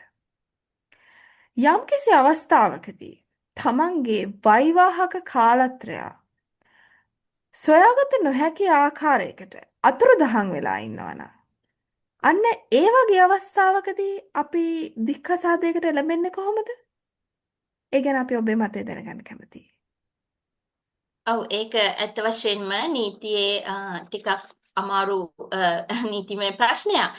දැන් තමන්ගේ වෛවාහක පාර්ශවය සොයාගත නොහැකි ලෙස අතුරුදහන් වෙලා සිටිනවා නම් ඒක සිද්ධ වෙන්න පුළුවන් ආකාර කීපයක් වෙන්න පුළුවන්. දැන් සමහර වෙලාවට ඒ තැනැත්තා අතුරුදහන් වෙලා කියන්නේ ඒ තැනැත්තා සත්‍ය වශයෙන්ම ජීවතුන් අතර නොසිටින්න හැකියාවක් තියෙනවා. මොකද සමහර වෙලාවට තැනැත්තන් අතුරුදහන් වෙනවා, මිය යනවා. අපි දන්නවා ඒ තැනැත්තාගේ අපි කියන ඩෙඩ් බොඩි එක සොයාගන්නේ මෘතදේහය සොයාගන්නේ සමහර වෙලාවට අවුරුදු ගණනක් ගිහිල්ලා වෙන්න පුළුවන්. ඒ නිසා ලංකාවේ නීතිය තුල තියෙනවා යම් කිසි තැනැත්තෙක් අතුරුදහන් වෙලා සිටින කාලය තුලදී කොහොමද ඒ තැනැත්තා දැන් අතුරුදහන්ව සොයාගත නොහැකි සිටිද්දී ඒ තැනැත්තා මිය ගියා කියලා ප්‍රකාශ කරලා කොහොමද ලේඛනයක් ලබා ගන්න කියලා කියනවා. එතකොට අපි දැන් ඒ කාරණේ නෙමෙයි මම හිතන්නේ ඔබ අහන්නේ. දැන් අපි හිතමු ජීවත්ව සිටිනවා කාලත්‍රයක්. හැබැයි දැන් මෙතනදි තමයි දික්කසාදය අදාළ වෙන්නේ. දැන් ජීවත්ව සිටිනවා කාලත්‍රය. නමුත් ඒ තැනැත්තගේ අපි හිතමු ඉන්න තැන විශේෂයෙන්ම ලිපිනය සොයා ගන්න බැරි නම් ඔව් දික්කසාද නඩුවකදී ඒක ගැටලුවක් වෙනවා. මොකද අපි දික්කසාද නඩුව සිවිල් නඩුවක්. එතෙන්දී පැමිණිලි පාර්ශවය විසින් විත්ති පාර්ශවයට සිතාස්සේ යවන්න ඕන. දැන් අපි හිතමු දැන් මේ දික්කසාද වෙන්න ඕන පාර්ශවය දැන් අපි මෙවැනි අවස්ථාවකදී දැන් බොහෝ වෙලාවට ප්‍රධාන වශයෙන්ම මුලින්ම සිතාසි නිකුත් කරන්න පළවෙනි කාරණේ තමයි ඒ කෙනාගේ ලිපිනය අවශ්‍ය වෙනවා අධිකරණයට. නමුත් දැන් අපිට දැන් මේ වගේ නඩුවක් පවරද්දී මුලින් ඒ කෙනාගේ දැනට සිටින ලිපිනය ස්ථිර ගන්න නොහැකි නම් ඒ කෙනා සිටිනවා කියලා විශ්වාස කරන ලිපිනය එහෙම නැත්නම් ඒ කෙනා අවසාන වශයෙන් සිටි ලිපිනය වගේ ලිපිනයක් විශ්වාස කරන ලිපිනයක් අපිට අධිකරණයට ඉදිරිපත් කරන්න පුළුවනි නඩුව මුලින්ම පැවරීමේ කාර්යය සඳහා. නමුත් මෙතෙන්දී ප්‍රශ්නය වෙන්නේ මුලින්ම සිතාසි යවුවට පස්සේ තැපෑලෙක්. එතකොට මේ සිතාසි යවුවහම දැන් මේ ඇඩ්‍රස් එකේ මේ කෙනා නැත්නම් ඒක රිටර්න් වෙනවා. ඒ කියන්නේ සිතාසි බාර ගැනීමක් සිද්ධ වෙන්නේ නැහැ. ඊළඟට අපි දන්නවා මේක සිවිල් නඩු විධාන කාර්යපටිපාටි යටතේ පිස්කල් මගින් සිතාසි බාර දෙනවා. නමුත් ඒ කෙනා සොයා ගන්න නොහැකි නම් ලොකුම ගැටලුව වෙන්නේ සිතාසි බාර දෙන්න බෑ.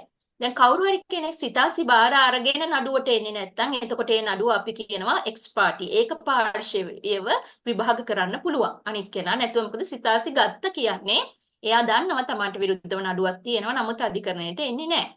හැබැයි මේ වගේ කාරණයකදී ප්‍රණීත ඔබ අහපු කාරණයකදී ඇත්ත වශයෙන්ම දික්කසාද නඩුවේ සිතාසි නිකුත් කිරීම සඳහා ලිපිනය සොයා ගන්න නොහැකි නම් එවැනි වෙලාවක නඩුව පවත්වගෙන යෑමේ නෛතික ගැටලුවක් තියෙනවා. එතකොට එවැනි වෙලාවක කොහොමද අර පැමිණිලි පාර්ශවයේ වෙච්ච කලත්‍රය දික්කසාදය ගන්න කියන එක එතෙන්දී අධිකරණය ඒක මොකද එක නඩුවලදී ඒක වෙනස් වෙන්න පුළුවන් ඉදිරිපත් කරන සාක්ෂි සහ සාධාරණීකරණය කරන ජස්ටිස් අපි කියනවා සාධාරණීකරණය කරන යුක්ති සහගත කරන ආකාරය අනුව ඒක අධිකරණය තීරණය කරනවා. මොකද දැන් අපේ සිවිල් නඩු විධාන සංග්‍රහයට 2023 අවුරුද්දේදී විශේෂයෙන්ම මෑත කාලීනව සිවිල් නඩු විධාන සංග්‍රහයට සංශෝධන එකතු වුණා. දැන් උදාහරණයක් විදිහට 2023 අංක 29 දරන සිවිල් නඩු විධාන සංශෝධන පනත. එතකොට මේ සංශෝධනය හරහා අවසර ලබා දීලා තියෙනවා ඉලෙක්ට්‍රොනික විදිහට. ඒ කියන්නේ අපි කියනවා ඉලෙක්ට්‍රොනික කියන්නේ අපිට ලිඛිත ඩොකියුමන්ට්ස් නෙවෙයි. එහෙම ඒ කියන්නේ අපේ ඩොකියුමන්ට්ස් අපිට ඊමේල් කරලා ඒ වගේ ලබා දෙන්න හැකියාවක් තියෙනවද කියන එක නඩු කටයුතු වලදී අධිකරණයේ සෑහීමකට පත් කරොත් ඉලෙක්ට්‍රොනික ඩොකියුමන්ට් එවැනි අවස්ථාවකදී දැන් උදාහරණයක් විදිහට විත්තිකරුවෙක්ගේ ඊමේල් ඇඩ්‍රස් එක වගේ දන්නවනම් එහෙම ලබා දෙන්න පුළුවන්ද කියන කාරණය. දැන් විශේෂයෙන් විදේශ රටවල් වල මේ තත්ත්වය තියෙනවා. මොකද සිතාසි ඊමේල් හරහා ඒ වගේ ඒගොල්ලන්ට ලබා දෙන්න හැකියාව තියෙනවා. නමුත් ලංකා නීතිය යටතේ මේ ගැටලුව තියෙනවා. නමුත් වර්තමානයේදී සිවිල් නඩු විධාන සංග්‍රහයට වෙච්ච සංශෝධනත් එක්ක සමහර වෙලාවට පුවත්පතක දැන්වීමක් විදිහට මේ වගේ නඩුවක් පවතිනවා කියලා දැන්වීමක් ලෙස දැනුම් දීමේ හැකියාවත් තියෙනවා. නමුත් මේක සංකීර්ණ නීතිමය ගැටලුවක්. ඒක අධිකරණය ඒ අධිකරණයේ සිද්ධිමය සාධක නඩුවේ ස්වභාවය අනුව විනිශ්චයකාරතුමා තමයි ඒ නඩුව තව දුරටත් කරගෙන යනවද කියන එක තීරණය කිරීම සඳහා අවසර ලබා දෙන්නේ. මොකද අපි දන්නවා නීතිය තුල තියෙනවා මූල ධර්මයක් අපි එකට කියනවා ස්වභාවික යුක්ති මූල ධර්මයක්. නඩුවක තීන්දුවක් දෙන්න නම් දෙපාර්ශ්වයටම අහුම්කම් දෙන්න ඕන. නඩුවේ පැමිණිල්ල විත්තිය දෙපාර්ශ්වයටම අහුම්කම් දීලා තමයි ගරු විනිශ්චයකාරතුමන්ලා මේ තීන්දුව ලබා දෙන්නේ. ඒ නිසා තමයි අත්ත වශයෙන්ම අපේ අධිකරණ ක්‍රමයේ තුල හැමතිස්සෙම දෙපැත්තෙම අය අධිකරණයට ගෙනීම සඳහා කටයුතු කරන්න උත්සාහ කරන්නේ. බෙහෙවින්ම ස්තුතියි කතිකාචාර්යතුමියනි මේ විස්තරාත්මක පැහැදිලි කිරීමට. ඉතින් මේ පැහැදිලි කිරීමත් එක්ක අපිට යන්න පුළුවන් ඊළඟ ප්‍රශ්නය තමයි අපි දන්නවා දික්කසාදය කියන්නේ යම් තාක් දුරට යම් කාලයක් ගත වන ආකාරයේ සංකීර්ණ නඩුකාර පරිපාටියක්. එතකොට මේ සම්බන්ධයෙන් තියෙන පොදු ගැටලුවක් තමයි මේ ජන සමාජය තුළ පැහැදිලි අවබෝධයක් නැති ගැටලුවක් තමයි මේ දික්කසාද නඩුවක අවසාන නඩුවාරයෙන් පසුව එකෙනෙහිම නව විවාහයකට ඇතුළු වෙන්න පුළුවන්ද? එහෙම නැතිනම් ඒ අවසාන අධිකරණ වාරයෙන් පසු අපි ලබාගත යුතු යම් ලේඛනයක් හෝ සිටිය යුතු යම් කාලයක් තියනවද නව විවාහයකට පිවිසෙන්න කලින්? අපි කැමති ඒ ගැන දැනගන්න. හොඳයි. නැවතත් අපි දික්කසාද කාර්යපටිපාටිය ගැන කතා කරන්න සිද්ධ වෙනවා මේ අවස්ථාවේදී. දික්කසාද නඩුවක දැන් අර අපි ඉස්සෙල්ලා කතා කරපු විදිහට අධිකරණයට ඉදිරියට ගිහිල්ලා දැන් ඇත්තටම මේ කියන කාරණා ඔක්කොම අදාළ වෙන්නේ සාමාන්‍ය නීතියට. මොකද මම කිව්වා මුස්ලිම් නීතියේ දික්කසාදේ සිද්ධ වෙන්නේ ක්වාසිවරයෙක් ඉදිරියේ උඩරට නීතියේ එක සිද්ධ වෙන්නේ උඩරට විවාහ ලියාපදිංචි කිරීම සම්බන්ධ බලය තියෙන දිස්ත්‍රික් රෙජිස්ට්‍රාර්වරයා ඉදිරියේ. ඒ නිසා අපි මේ කතා කරන දේවල් අදාළ වෙන්නේ ඇත්තටම සාමාන්‍ය නීතිය යටතේ විවාහ වෙච්ලා දික්කසාද වෙන අයට. එතකොට ඔබ කිව්වා වගේ දික්කසාද නඩුවක දැන් අවසානයේදී අධිකරණයේ සෑහීමකට පත් වෙනවා. සාක්ෂි බලලා අධිකරණයේ සෑහීමකට පත් වෙනවා. ඔව් මේ දෙදෙනාට දික්කසාද වීම සඳහා අවශ්‍ය වන අපි කියනවා හේතු සාධක ඔප්පු වෙලා තියෙනවා. අධිකරණයේ එහෙම සෑහීමකට පත් වුණාට පස්සේ මුලින්ම දික්කසාද නඩුවකදී අධිකරණය නිකුත් කරනවා අපි කියනවා නයිසයි ආඥාව කියලා. නයිසයි ආඥාව මේ සම්බන්ධව ඔබ සමහර වෙලාවට අහලා දන්නවා ඇති. නයිසයි ආඥාව කියන්නේ දික්කසාද අවසාන තීන්දුව නෙවෙයි. දැන් මේක ගොඩක් වෙලාවට අපි දන්නවා සමහර වෙලාවට නයිසයි ආඥාව ලබා දුන්නාම අපේ සමහර මහජනතාව නඩු කියන්නන් හිතනවා මේන් පස්සේ මට දික්කසාදේ දැන් ලැබුණා කියලා. ඒක වැරදි මතයක්. ඒ නිසා නයිසයි ආඥාව ලැබුණට පස්සේ එකපාරටම ගිහිල්ලා Tamanට දෙවෙනි කසාදයක් කරගන්න බෑ. ඒ නිසා නයිසයි ආඥාව නීතිය අනුව මෙහෙමයි නයිසයි ආඥාව නිකුත් වෙලා මාස 3ක කාලයක් සම්පූර්ණ වෙනකන් ඉන්න ඕන අවසාන දික්කසාද තීන්දුව විනිශ්චයකාරතුමා ප්‍රකාශ කරනකම්. අපි ඒකට කියනවා නියත ආඥාව කියලා. නයිසයි ආඥාව ප්‍රකාශයට පත් කරාට පස්සේ මාස 3ක කාලයක් අධිකරණයෙන් තියෙනවා මොනවා හරි ඒ කියන්නේ ඒ සම්බන්ධව ඔබ්ජෙක්ෂන්ස් ආවොත් විරුද්ධතා ආවොත් ඒ සම්බන්ධව අධිකරණය කැඳවීමක් කරලා බලනවා මොකක්ද මේ ප්‍රශ්නේ කියලා. එහෙම නැතුව ගැටලුවක් නැතුව මාස 3ක කාලයක් ගියාට පස්සේ අධිකරණයේ නැවත පාර්ශවයන්ට එන්න කියලා විනිශ්චයකාරතුමා එතෙන්දී අපි කියනවා ඇබ්සලියුට් එහෙම නැත්නම් නියත කිරීමේ ආඥාව නිකුත් කරනවා. එතකොට මේ නියත කිරීමේ ආඥාව තමයි අපේ අවසාන දික්කසාද තීන්දුව වින්කියුලෝ මැට්‍රිමොනි අපේ අවසාන දික්කසාද තීන්දුව කියලා සලකා බලන්නේ. එතකොට මේ අවසාන තීන්දුව ලැබුණට පස්සේ පාර්ශවයන්ට දෙවන එහෙම නැත්නම් නව විවාහයකට යෑම සඳහා නීති අනුකූලව අවසර ලැබෙනවා. ඉතින් අර නයිසයි ආඥාව ගැන නැවතත් කියනවා නම් නයිසයි ආඥාව කියන්නේ ඒ නිසා මතක තියාගන්න අවසාන දික්කසාද තීන්දුව නෙවෙයි. නයිසයි ආඥාව ලබා දුන්නට පස්සේ සිවිල් නඩු විධාන සංග්‍රහය 604 වගන්තියේ මේ ගැන තියෙනවා. නයිසයි ආඥාව ලබා දුන්නට පස්සේ දැන් මේ නඩුව ඒ නයිසයි ආඥාව උසාවියෙන් ඒ පාර්ශවයන්ට දෙනවා. එතකොට දැන් මතක තියාගන්න මේ නඩුව ඒක පාර්ශවිකව විභාග වුණා නම් මම ඉස්සෙල්ලා කිව්වා වගේ එක්ස් පාර්ටි නඩුවක් නම් සිතාසි ඇවිල්ලා උසාවියට එන්නේ නැහැ. ඒ නිසා පැමිණිල්ලත් එක්ක නඩුව විභාග වෙනවා. එවැනි නඩුවක් වුණත් මතක තියාගන්න එක පාර්ශවිකව අහපු නඩුවකදී වුණත් අධිකරණය විසින් මතක තියාගන්න මෙතෙන්දී පැමිණිල්ල තමයි මේ පිටපත් බාර දෙන්නේ උසාවියට පැමිණිලි නීතිඥතුමා. එතකොට මේ නයිසයි ආඥාව අර උසාවියට ආවේ නැති අර විත්ති පාර්ශවයටත් ලබා දෙනවා. ඒවා යවනවා. ඊට පස්සේ තමයි මේ මාස 3ක කාලයට පස්සේ දික්කසාද ඇබ්සලියුට් තීන්දුව ලබා දෙන්නේ. ඒ කියන්නේ අර නයිසයි ආඥාවත් දැනුම් දීමක් කරනවා ඒක පාර්ශවයේ නඩු විභාගයකදී විත්තිකාරයාටත් ලබා දෙනවා. ඒ නිසා පාර්ශවයන්ට නයිසයි ආඥාව ලැබෙනවා. එතකොට ඒගොල්ලෝ දන්නවා අධිකරණය මෙතෙන්දී සෑහීමකටපත් වුණා මේ විවාහය නීති අනුකූලව විසුරුවා හැරීමට අධිකරණය තීරණය කරා කියන එක. හැබැයි දෙවන විවාහයක් කර ගැනීම සඳහා නම් අර නියත තීන්දුව ලැබෙනකම් පාර්ශවයන් සිටිය යුතුයි. බෙහෙවින්ම ස්තුතියි කතිකාචාර්යතුමනි අපිට හොඳ අවබෝධයක් ලැබුණා නයිසයි ආඥාව සහ නියත තීන්දුව සම්බන්ධයෙන්. නමුත් මට පොඩි පැනයක් තියෙනවා. දැන් මේ නයිසයි ආඥාව ඔබතුමිය කිව්වා ඒක තමයි අධිකරණය විසින් මුලින් ලබා දෙන අවසානයේදී මාස 3කට පසු එම නයිසයි ආඥාව නියත තීන්දුව ප්‍රකාශයක් බවට පරිවර්තනය කරනවා කියලා. එතකොට මේ පරිවර්තනය වීම ස්වයංක්‍රීයකාරී පටිපාටියක්ද එහෙම නැත්නම් පාර්ශවයන් විසින් නයිසයි තීන්දුව නියත තීන්දුව ප්‍රකාශයක් බවට පත් කිරීම සඳහා අධිකරණයෙන් ඉල්ලා සිටිය යුතුද? මෙහෙමයි. කාරණයක් එක්කම ප්‍රණීතා සම්බන්ධ වෙනවා. ස්වයංක්‍රීයව නයිසයි ආඥාවක් නියත තීන්දුවක් වෙන්නේ නැහැ. මොකද නයිසයි ආඥාව අධිකරණයේ දුන්නට පස්සේ පැමිණිලි පාර්ශවය ඒ නයිසයි ආඥාව අධිකරණයට පිටපත් බාර දෙනවා. ඊට පස්සේ ඒවා ලබා දෙන්න ඕන නඩුවේ පාර්ශවයන්ට. හැබැයි ඒ මාස 3ක කාලය ඇතුළතදී කවුරු හරි ඒ සම්බන්ධ විරෝධතාවයක් හරි මොනවා හරි කාරණයක් ඉදිරිපත් වුණොත් අධිකරණයට විනිශ්චයකාරතුමාට හැකියාව තියෙනවා ඒ සම්බන්ධව කටයුතු කරන්න.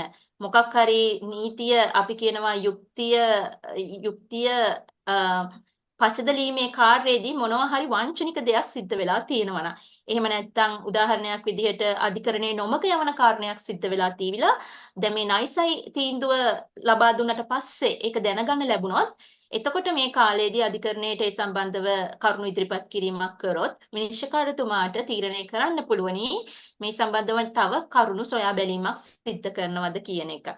එහෙම නැත්නම් එවැනි කිසි ගැටලුවක් උනේ නැත්නම් අර ඔබ කිව්ව විදිහට නයිසයි ආඥාවක් දුන්නට පස්සේ අධිකරණය බැඳී සිටිනවා මාස 3කට පස්සේ ඒක නියත ආඥාවක් ලෙස ප්‍රකාශයටපත් කරන්න. බොහොම පැහැදිලි කතිකාචාර්යතුමියනි. දැන් අපි නීත්‍යානුකූලව විවාහයක් අවසන් කරන්නේ එහෙම නැත්නම් දික්කසාදයක් ලබා ගන්නේ කොහොමද කියන එක ගැන ඉතාමත් දීර්ඝ වශයෙන් සාකච්ඡා කරා. ඉතින් දැන් මට ඇති වෙලා තියෙන ප්‍රශ්නය තමයි නීත්‍යානුකූල නොවන දෙවන විවාහයකට ඇතුළත් වීමේදී ඇති වෙන්න පුළුවන් නෛතික ගැටලු මොනවා හරි තියනවාද? ඒ සම්බන්ධයෙන් ඔබගේ අදහස කොහොමද?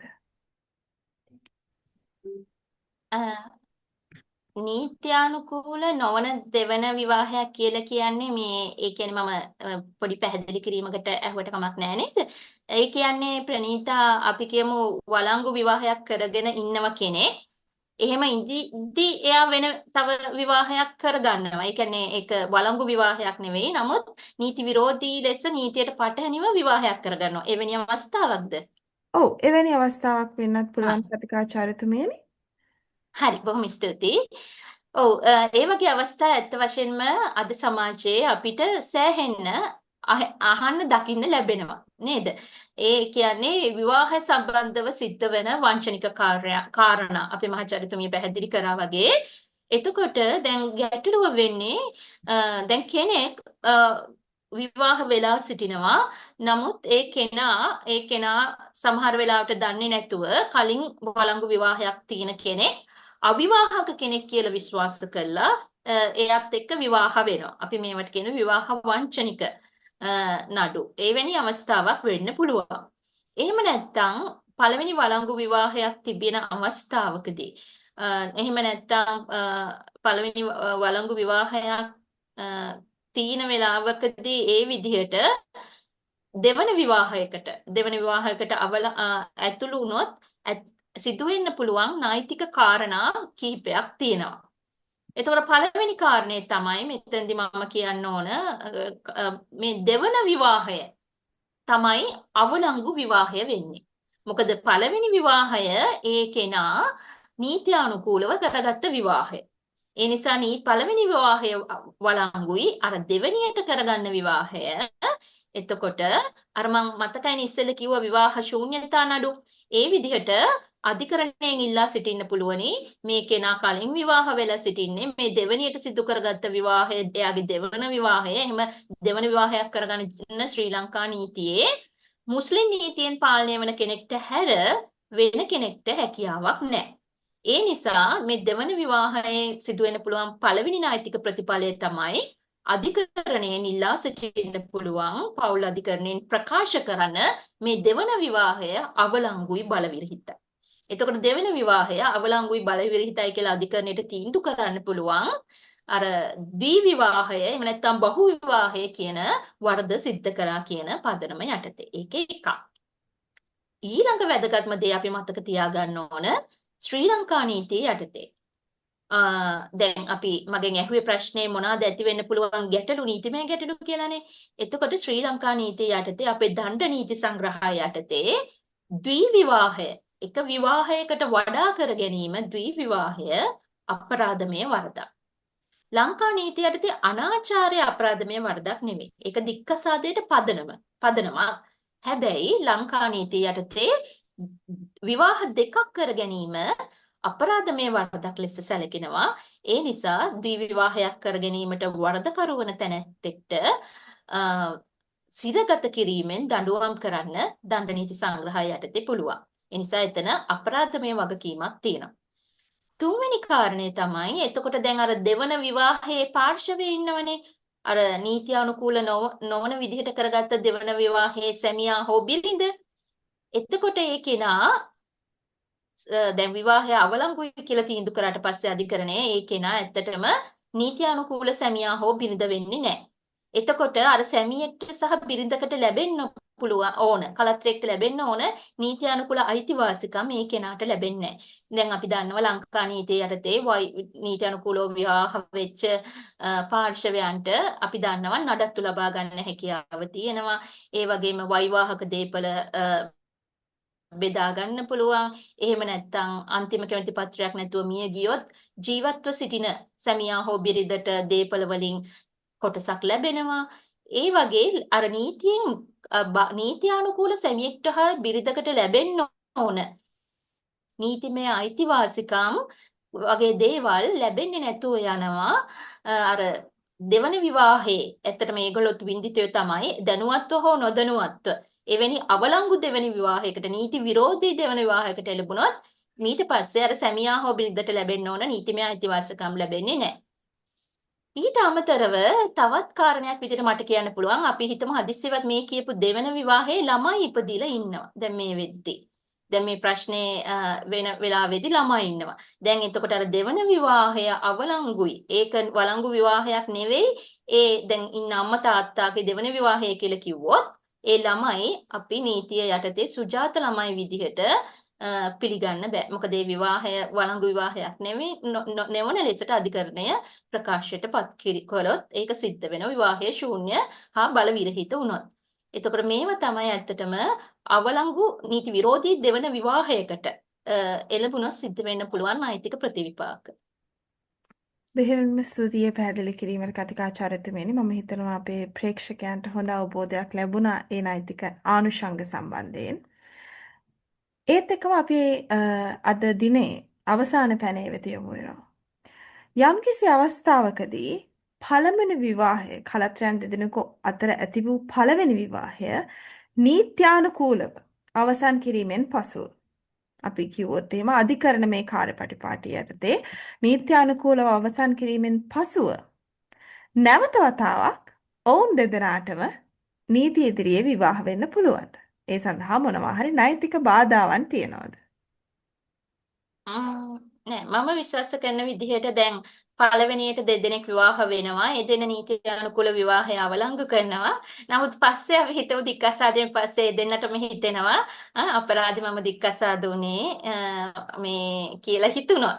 දෙදෙනාම කැමති නම් අර කලින් කියපු නෛතික අවශ්‍යතා සම්පූර්ණ වෙලා තියෙනවා නම් ඒ දෙන්නටම නැවත විවාහ වෙන්න හැකියාව තියෙනවා. අපි දන්නවා ලෝකේ වගේ අවස්ථා කීපයක්ම තියෙනවා නේද? ප්‍රසිද්ධ පුද්ගලයෝ එහෙම නැවත තමන්ගේ කලින්ම හිටපු කලත්‍රයත් එක්ක නැවත විවාහ වෙච්ච අවස්ථා. මං හිතන්නේ එහෙම කිසි නෛතික බාධාවක් නැහැ. හොඳයි. දෙහෙවින්ම ස්තුතියි කතිකාචාර්යතුමියනි. ඒ අවසාන ප්‍රශ්නයත් සමග දික්කසාදය පිළිබඳ නීති තත්ත්වය සම්බන්ධයෙන් අපි මේ සිදු කළ කතිකාවත මේ ආකාරයෙන් නිමාවට පත් වෙනවා. දැන් අපි ප්‍රථමයෙන්ම කතිකාචාර්යතුමියන් බෙහෙවින්ම ස්තුතියි ඒ විස්තරාත්මක සහ විදග්ධ කරුණු දැක්වීම සම්බන්ධයෙන්. ප්‍රණීතා මං හිතන්නේ මහාචාර්යතුමීට අදහස් දක්වන්න.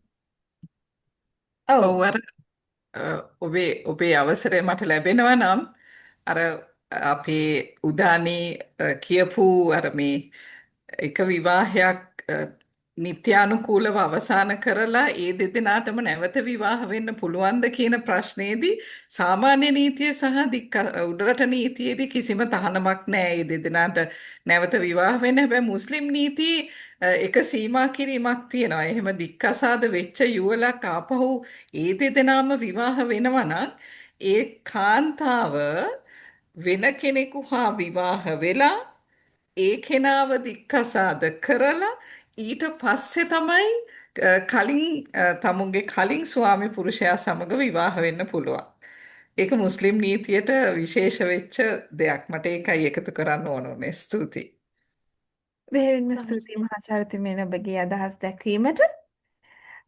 ඉතින් ඒත් සමග දැන් අපි යොමු වෙන සූදානම් අපේ ප්‍රශ්න විචාරාත්මක සැසිය වෙතට. සජීවී ප්‍රශ්න විචාරාත්මක සැසියට යොමු වෙන්න කලින් මම chat box එකේ අපිට යොමු වෙලා තියෙන ප්‍රශ්න දෙස බලන්නම්. මම හිතනවා මේ මුල් ප්‍රශ්න කිහිපයම අපේ මහාචාර්යතුමිය වෙත තමයි යොමු වෙලා තියෙන්නේ. මහාචාර්යතුමියනි අපිට ප්‍රශ්නයක් තියෙනවා.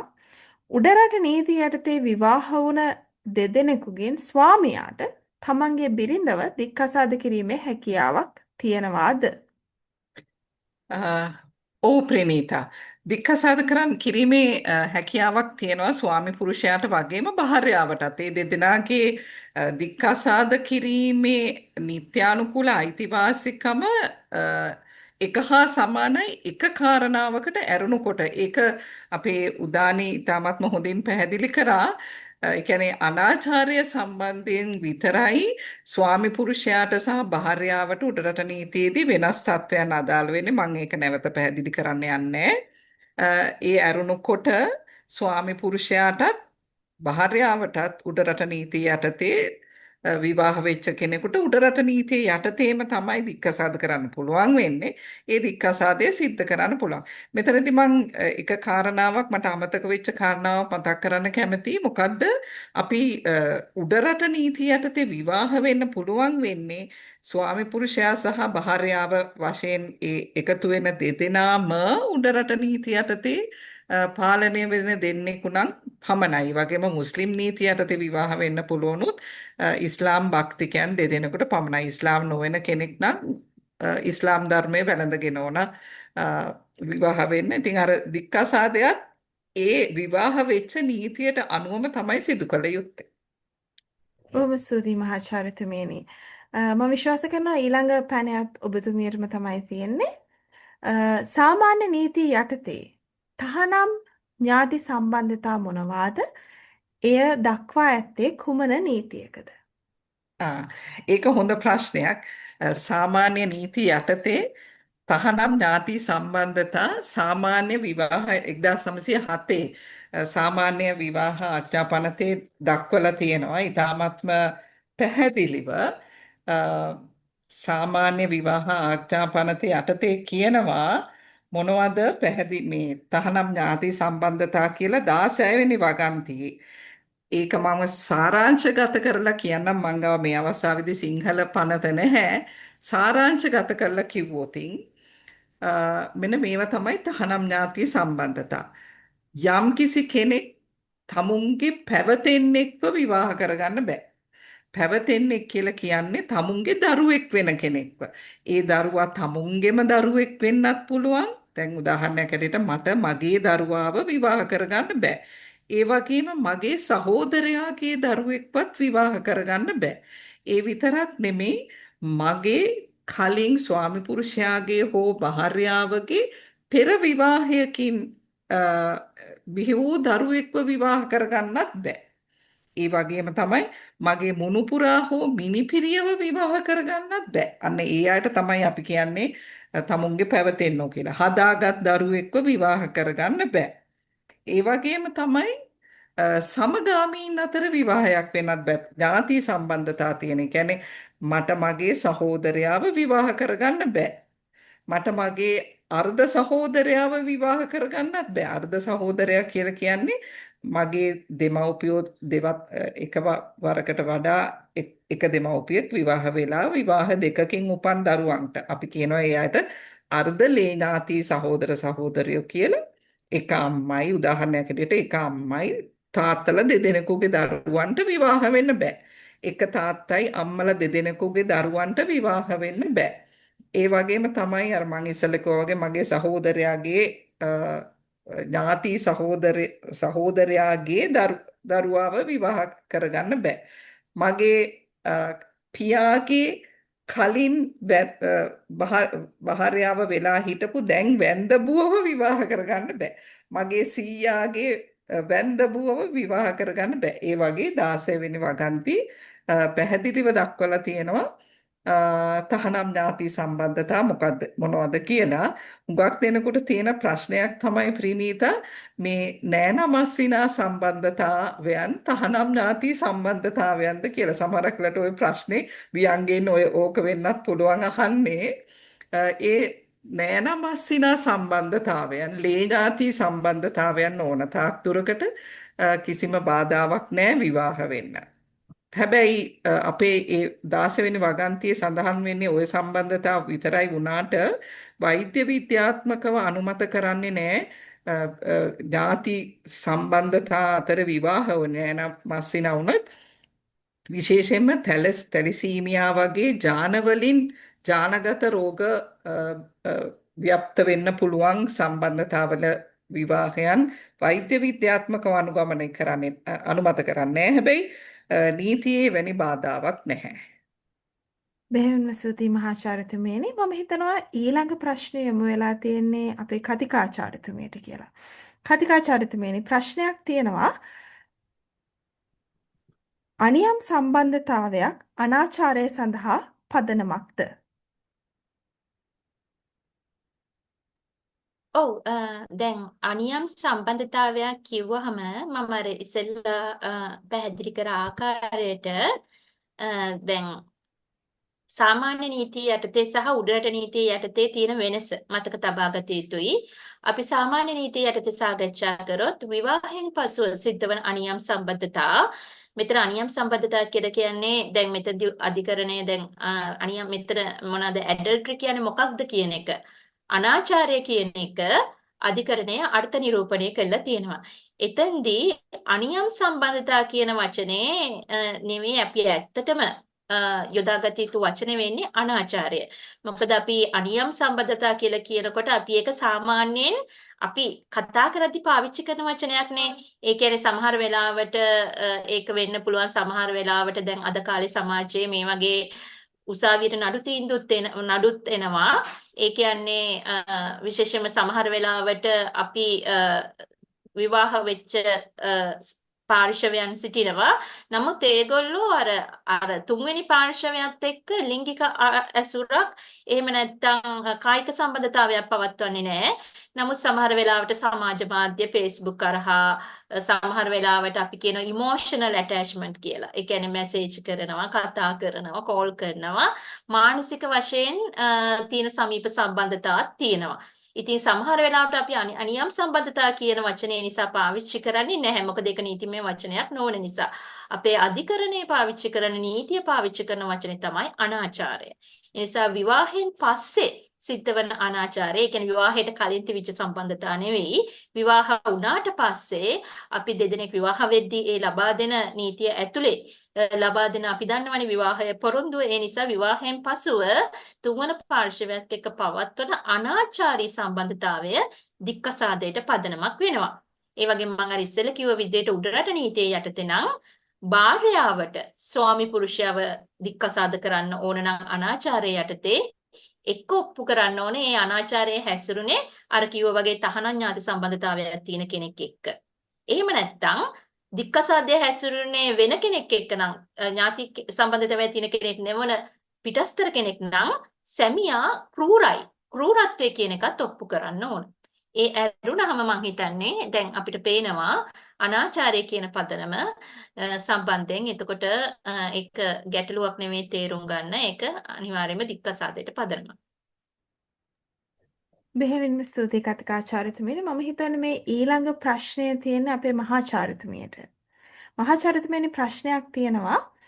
සාමාන්‍ය නීතිය යටතේ විවාහ වීම සඳහා එසේනම් දෙමාපිය කැමැත්ත අවශ්‍ය නැතිද? අකමැත්තෙන් උනත් කියන්න තියෙන්නේ උත්තරේ ඔව් අවශ්‍ය නැහැ. මොකද සාමාන්‍ය නීතිය යටතේ උඩරට නීතිය යටතේ විවාහ වෙන්න පුළුවන් වෙන්නේ වැඩිවියට පැමිණිච්ච.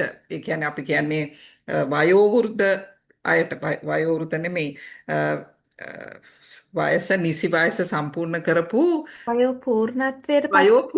වයෝපූර්ණත්වයට පත්වෙච්ච කෙනෙකුට. ඒ කියන්නේ වයස අවුරුදු 18 සම්පූර්ණ. දැන් ඔක අහන්නේ හුඟ දෙනෙක්ට ඇත්තටම කියනවා නම් මේක පිළිබඳ ප්‍රශ්නයක් තියෙන්නේ.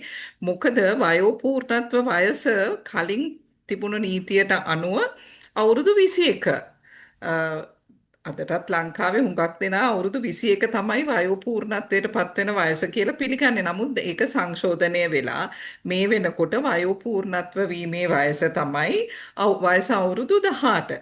ඉතින් වයස අවුරුදු 18ට සම්පූර්ණ කරපු කෙනෙකුට විවාහපත් වෙන්න කිසි කෙනෙකුගේ අවසරයක් අවශ්‍ය වෙන්නේ නැහැ. හැබැයි මම මේකෙන් අදහස් කරන්නේ දෙමව්පියන්ගේ කැමැත්ත නොසලකා විවාහ වෙන්න කියන එක නෙමෙයි. නමුත් නීතියෙන් බාධාවක් නැහැ. බෙහෙවින්ම ස්තුතියි මහාචාර්යතුමියනි. අපේ මේ ඊළඟ ප්‍රශ්නේ අපේ කතිකාචාර්යතුමියට. මම හිතනවා මේ සම්බන්ධයෙන් යම් අදහස් දැක්වීමක් අපේ මහාචාර්යතුමියත් සිද්ධ කළා කියලා. කොහොමවත් අපිට ප්‍රශ්නයක් තියෙනවා. සාමාන්‍ය නීතිය යටතේ විවාහ වූ දෙපළක විවාහ වූ උඩරට දෙපළකට දික්කසාදය සඳහා උඩරට නීතියේ සඳහන් පදනම් භාවිතා කරන්න පුළුවන්ද?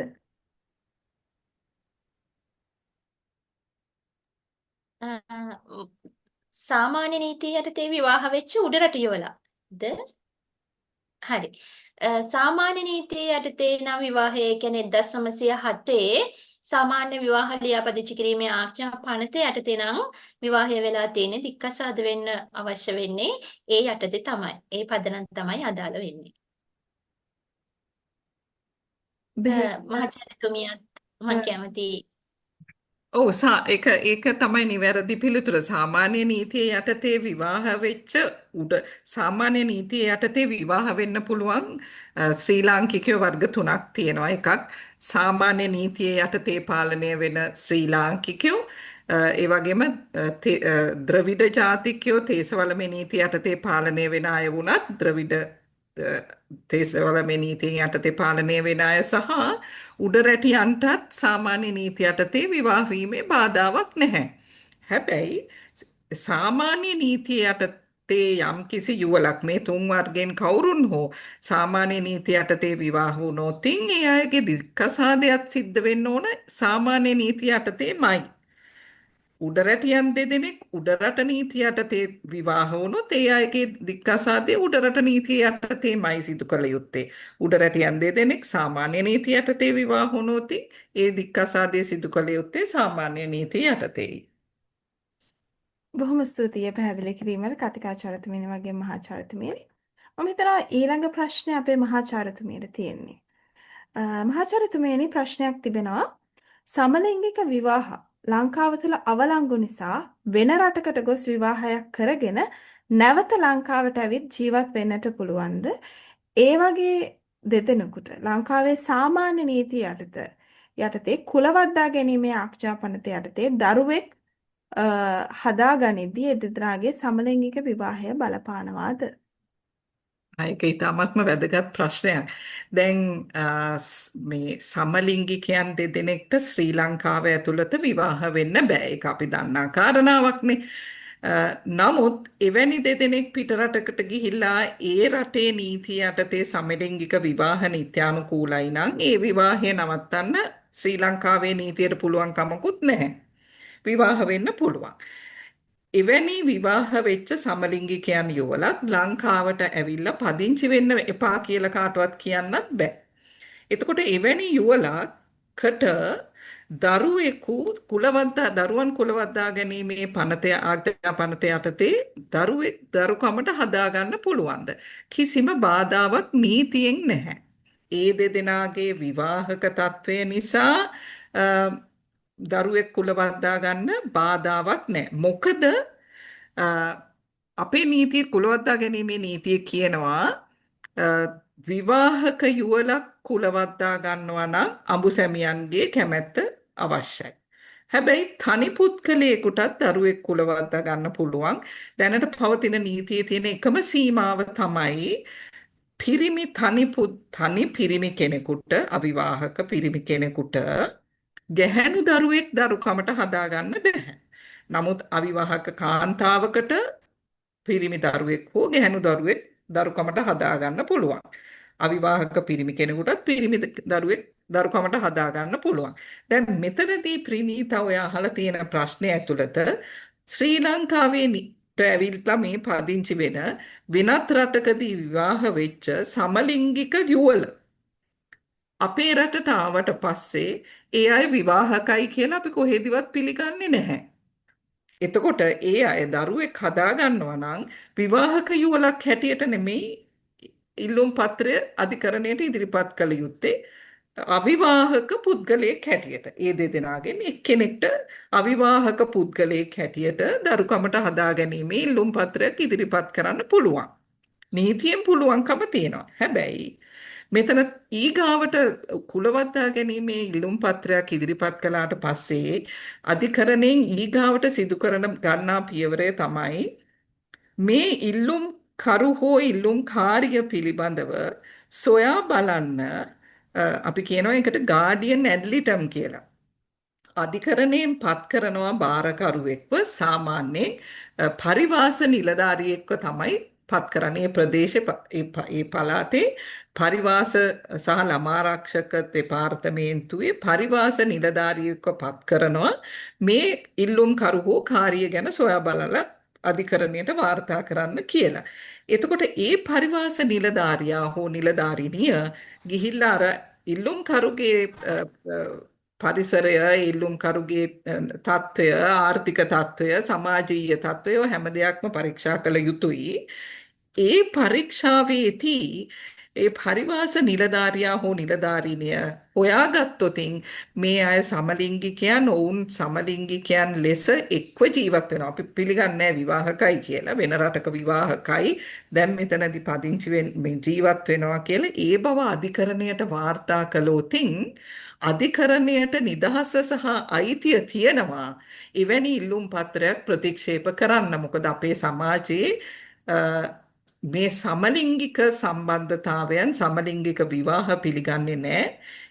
එවැනි යුවලකට දරුවෙක් හදාගන්න දෙන එක ඉල්ලුම් කරු නිත්‍යානුකූලව තනි ඉල්ලුම් කරු වුණත් දැන් මේ දරුවා යන්නේ සමලිංගික යුවලකගේ අතට කියන පදනම මත එවැනි ඉල්ලුම් පත්‍රයක් ප්‍රතික්ෂේප කරන්න අධිකරණයට පුළුවන්කම තියෙනවා. හැබැයි එවැනි යුවලවල් සමලිංගික යුවලවල් දරුවන් කුලවත් දාගත් අවස්ථාවන් ලංකාවේ පුවත්පත්වල පවා පසුගිය දවස්වලදී පළවෙච්ච අවස්ථාවක් තියෙනවා. ඉතින් ඒ අධිකරණය තමුන් සිය අධිකරණ බලය පාවිච්චි කරලා ඒ කුලවත් දා ගැනීමට ඉඩ දීපු අවස්ථා.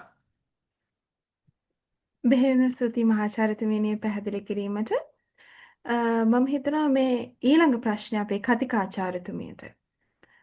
දික්කසාදයක් සිදුවෙන්න දෙපාර්ශවයේම කැමැත්ත අවශ්‍යද?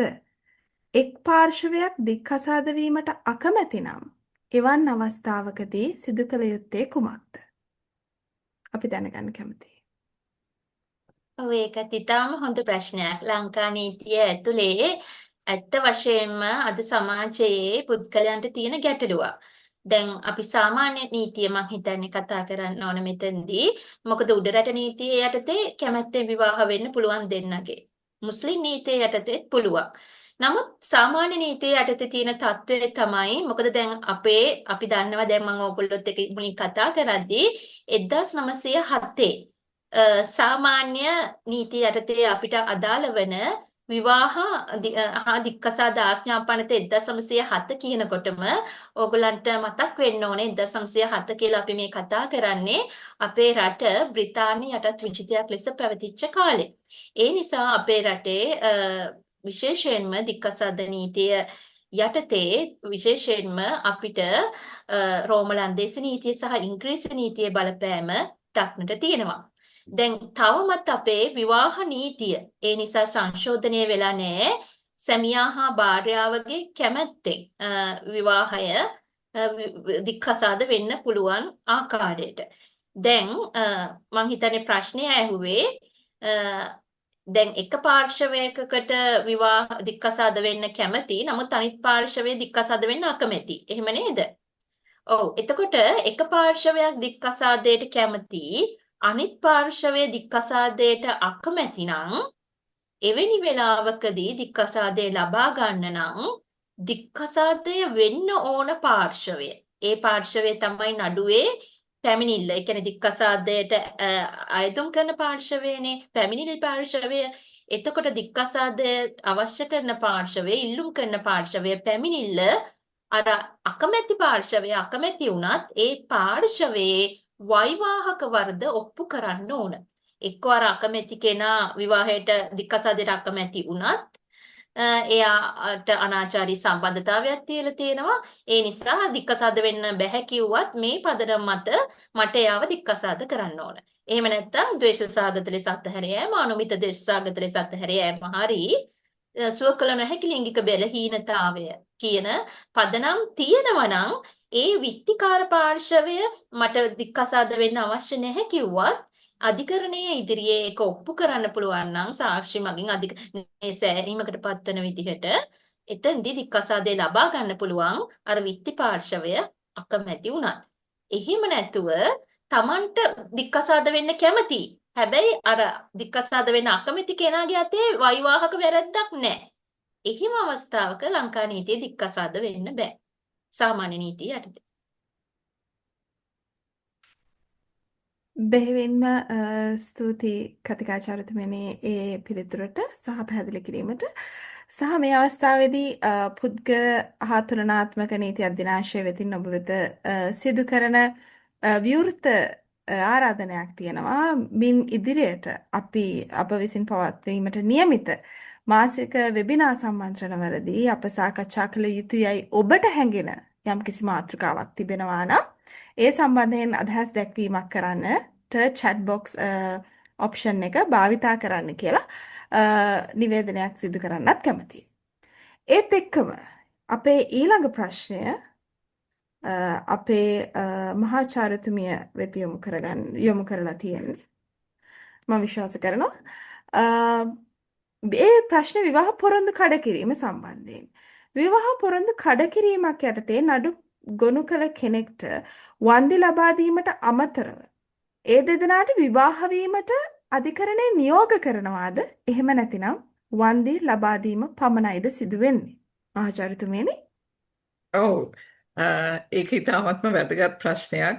කිසිම කෙනෙකුට තව කෙනෙක්ව විවාහ කරගන්න කියලා කිසිම ආකාරයකට බලකිරීමක් කරන්න අධිකරණයටවත් වෙනත් කිසිම කෙනෙකුටවත් කිසිම බලයක් නැහැ.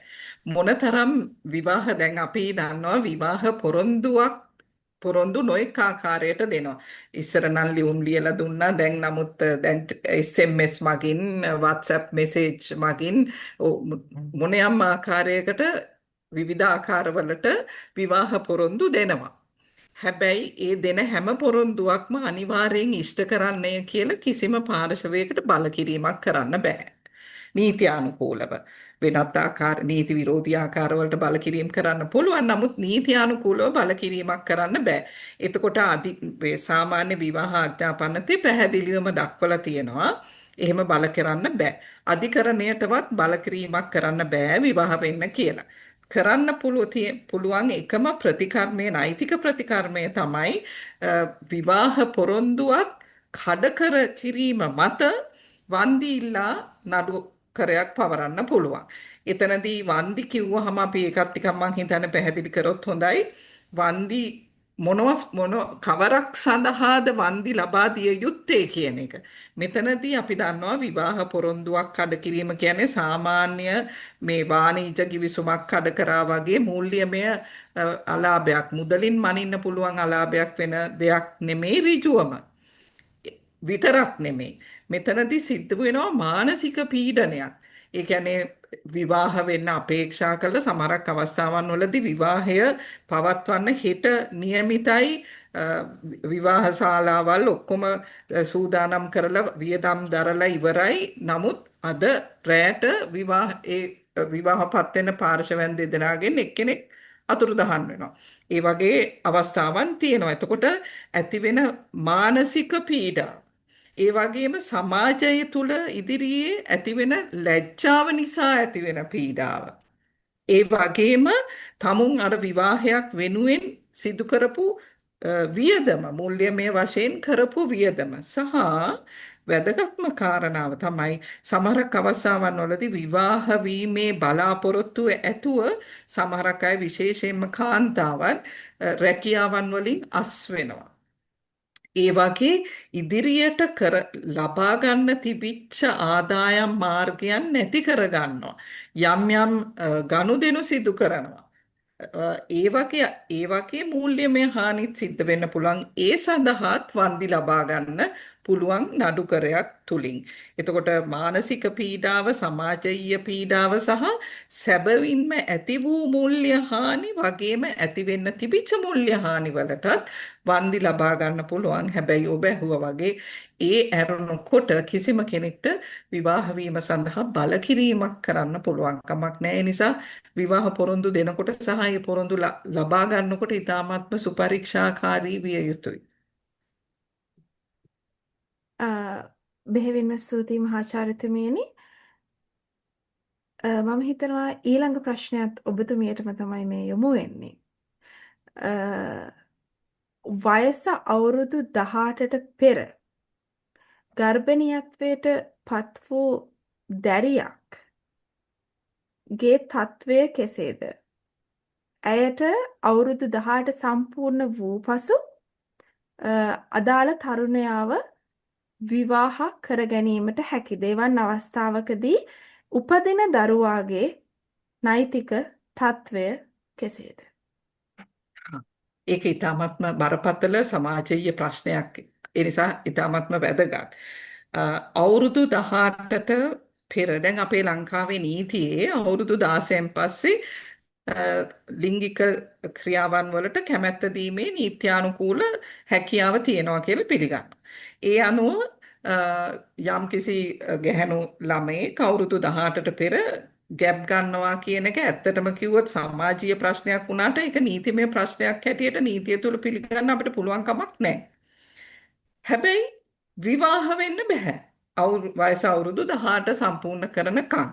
එතකොට මේ ප්‍රශ්නේ අහන්නේ මේ ගෑනු ළමයාට වයස අවුරුදු 18 සම්පූර්ණ වුණාට පස්සේ නිත්‍යානුකූලව ඒ තමුන්ගේ ඒ ලැබෙන දරුවාගේ පියාව හෝ වෙන කෙනෙක්ව විවාහ කරගැනීමේ හැකියාව තියෙනවද? ඔව්. විවාහ වෙන්න පුළුවන් වයස අවුරුදු 18 සම්පූර්ණ වුණාට පස්සේ.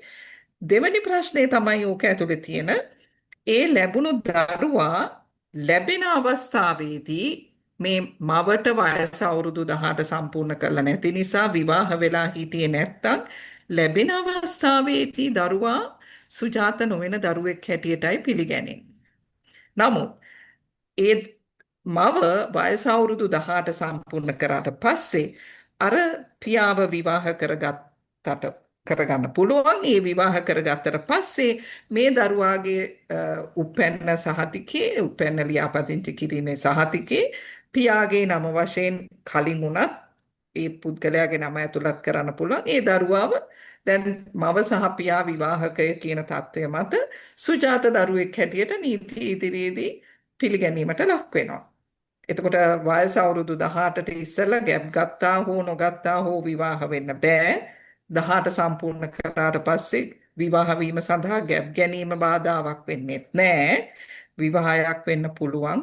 විවාහ වුණාට පස්සේ දරුවෙක් සුජාත දරුවෙක් බවට නීති ඉදිරියේ පිළිගැනීමක් තියෙනවා. මම හිතන්නේ පිළිතුර පැහැදිලි. ඔව් මහාචාර්යතුමියනි, ඒක පැහැදිලි පිළිතුරක්.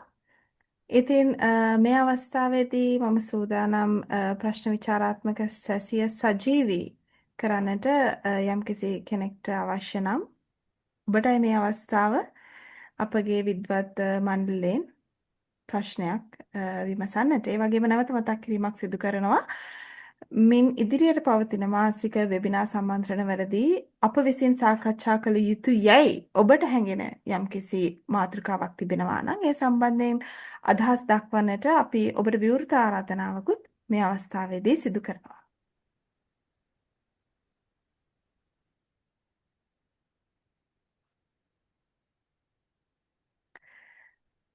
හොඳයි. එහෙනම් සජීවී ප්‍රශ්න විචාරාත්මක තත්ත්වයක් නොමැති නිසා Excuse me. ඔව් ඔව් මගේ ප්‍රශ්නය රෝස් විජේසේකර මහාචාර්යතුමියට යොමු කරන්න කැමතියි.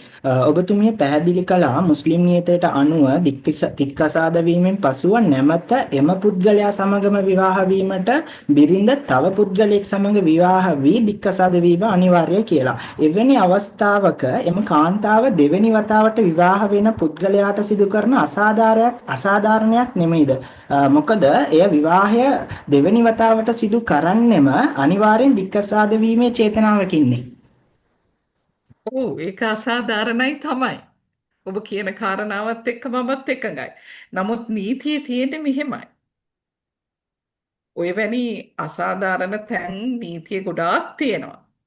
අපි ඉදිරි අපේ වෙබිනා මාලාවේ ඉදිරි සැසිවලදී අපි ඔය වගේ අවස්ථාවන් ඔය වගේ ප්‍රශ්න මතු කරනවා නම් ඒ අසාධාරණ අවස්ථාවන්නුත් අපේ සාකච්ඡාවට භාජනය කරන්න පුළුවන්.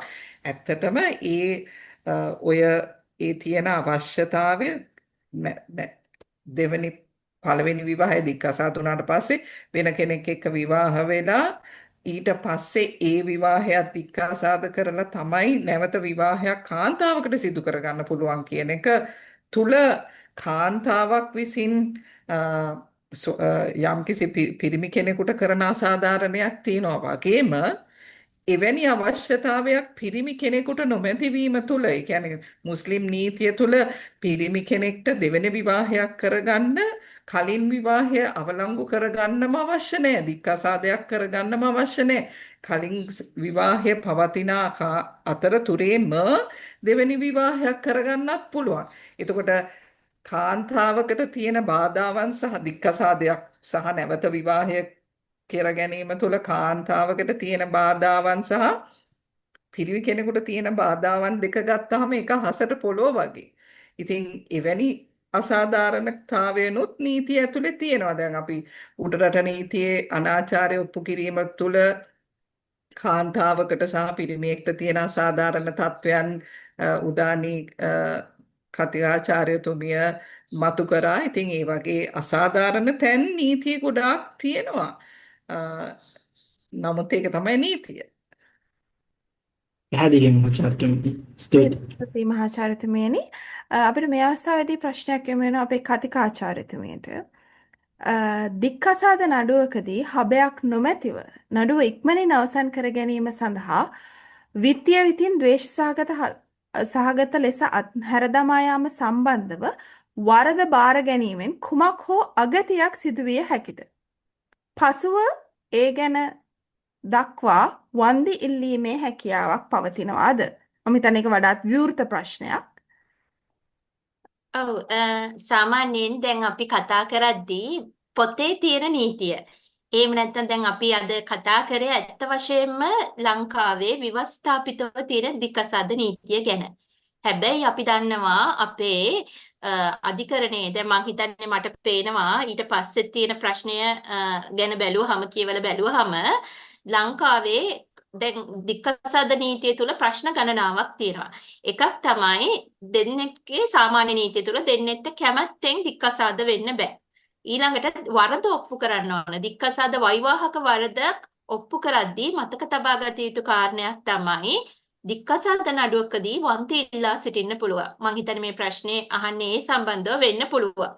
ඉතින් දික්කසාද නඩුවකදී දැන් අනිත් කාරණේ තමයි ප්‍රශ්නේ ලංකාවේ දික්කසාද නඩු පෞල් ආරවුල් විතරක් නෙවෙයි ඉඩම් නඩු මේවා ඔක්කොම ලංකා නීතිය තුල ගොඩාක් දීර්ඝ කාලයක් වැය වෙන නීතිමය ප්‍රශ්න.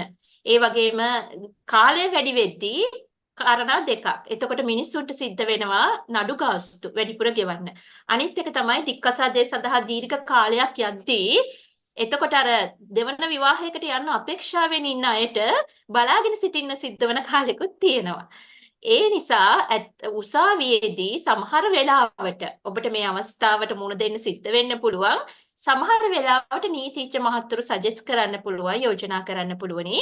අර අපි වරද බාර ගන්න. ඒ කියන්නේ පැමිණිල්ල පාර්ශවය ඔබට අනාචාරය හරි. එහෙම නැත්නම් අනාචාරය හරි. එහෙම නැත්නම් විශේෂම දේශසහගත ලෙස අත්හැර යෑම වගේ පදනමක් යටතේ නඩුව ගොනු කරාට පස්සේ වරද බාර ගන්න මේ වෛවාහක වරද දැන් පැමිණිල්ල බාර දුන්නාම උසාවියට පැමිණිල්ල ගොනු කරාම විත්තිය පාර්ශවයෙන් පිළිතුරක් අපි කියනවා ආන්සර් කියලා ආන්සර් එකක් අධිකරණය ඉදිරිපත් කරන්න ඕනේ. මේ විදිහට තමයි කාර්යය සිද්ධ වෙන්නේ. එතකොට ඒ ආන්සර් එකේදී කියනවා හබ කරන්න එපා. ඒක බාර ගන්න. එතකොට නඩුව ඉක්මනට ඉවර කරගන්න පුළුවන්. එහෙම උපදෙස් දෙන අවස්ථා තියෙනවා. ඇත්ත. එහෙම අවස්ථාවලදී ඔබ පැහැදිලිවම දක්වලා තියෙන ආකාරයට බොහොම පරිස්සම් වෙන්න ඕන. ඒ විදිහට මේ ඔබගේ නීතිඥ මහත්මයාට උපදෙස් ලබා දුන්නොත් ඔබගේ නීතිඥ මහත්මයාට ඔව් මම වෛවාහික වරද බාර ගන්නවා කියලා නඩුව අවසන් වන අවස්ථාවේදී කාරණා කීපයක් සිද්ධ වෙන්න පුළුවන්. දැන් ඔබ අහන්නේ නෛතික ප්‍රතිවිපාකනේ. පළවෙනි එක තමයි එවැනි අවස්ථාවලදී වන්දි ඉල්ලා සිටින්න පුළුවන්. ඒ වගේම අනාචාරය සම්බන්ධයෙන් නම් ඔබ දැන් ඔබේ අතේ වරදක් නැතුව ඔබ වරද බාරගත්තොත් මොකක් හරි අපි හිතමු දැන් සමවිත්‍රිකවරු නම් කරන්න අවශ්‍ය නැති අවස්ථා තියෙනවනේ. එවැනි එක්සෙප්ෂනල් සිටුේෂන් එකකට ගිහිල්ලා ඔබ වරද බාරගත්තොත් මතක තියාගන්න ලංකා නීතිය යටතේ අනාචාරය ඔප්පු වුණොත් එවැනි අවස්ථාවකදී අපේ දීලිත නීතිය යටතේ විශේෂයෙන් වන්දි ලබා ගන්න පුළුවන් අවස්ථාවක් තියෙනවා. එතකොට එතන වන්දි වගකීම උද්ගත වෙන්න පුළුවන්. මොකද අපි දන්නේ නැහැ පැමිණිල්ල පාර්ශවය මුලින් අපි හිතමු උසාවියෙන් පරිබාහිරව ඔබත් එක්ක සාකච්ඡා කරත් ඒක නීතියට පරිබාහිර දෙයක්. ඒ කියන්නේ උසාවියේ තියෙන නෛතික කාර්යපටිපාටියට පරිබාහිරව කටයුතු කිරීම. ඒක පස්සේ ඔබට උසාවියට කියන්න බෑ නඩුව ඉක්මනට ඉවර කරගන්න අවශ්‍ය නිසා තමයි අපි මෙහෙම සාකච්ඡා කරගත්තේ. එහෙම නැහැ. ඒ නිසා උසාවියේ නීතියට අනුව කටයුතු කරන්න ඕන. ඒ නිසා ඔබ පැමිණිලිකරු විදිහට විත්තිකරු විදිහට බාර ගන්න දේවල් වල වගකීම් ඔබ බාර ගන්න ඕන. ඊළඟට වැදගත්ම කාරණය තමයි අපේ මහාචාර්යතුමිය ඉස්සෙල්ලා ප්‍රශ්නකට උත්තර දෙද්දී සාකච්ඡා කරත් දරුවන්ගේ බාරකාරීත්වය. දැන් හදිස්සියවත් මේ විවාහක යුවලට දරුවන්ගේ බාරකාරීත්වය සිටිනවා. එතකොට අපි හිතමු මෙතෙන්දී විත්ති පාර්ශවය බාර ගන්නවා නඩුව ඉක්මනට ඉවර කරගන්න. ඔව් මම මේ වෛවාහක වරදට වරදකාරය වෙනවා. එතකොට මොකද සිද්ධ වෙන්නේ? අර බාරකාරීත්ව නඩුවේදී ඒක ඔබට අවශ්‍ය විදිහට පාවිච්චි කරන්න සිද්ධ වෙන්න පුළුවන්. මොකද මෙතෙන්දී උසාවියෙන් පරිබාහිරව ඔබේ නීතිඥ මහත්වරු එක්ක සාකච්ඡා කරලා ඔබ සිද්ධ කරන්නේ හෝ නොකර ඔබ කියන්නේ කලත්‍රය දෙන්න සාකච්ඡා කරලා හරි කරන්නේ අධිකරණයේ නොමග යැවීමක් අධිකරණයට සත්‍ය වසන් කිරීම. ඒ නිසා ඔබගේ කටයුතු වල ප්‍රතිවිපාක ඔබ බාර ගන්න ඕන. දැන් මේ වගේ තවත් අවස්ථාවක් මම ඔබට කියන්නම් විශේෂයෙන්ම මම නීතිඥවරයෙක් ලෙස සේවයේ යෙදී සිටියේදී මම දැක්ක තවත් අවස්ථාවක්. මොකද අපේ මේ සම්මන්ත්‍රණ මාලාවේ ප්‍රධාන අරමුණ ඔබව දැනුවත් කිරීම.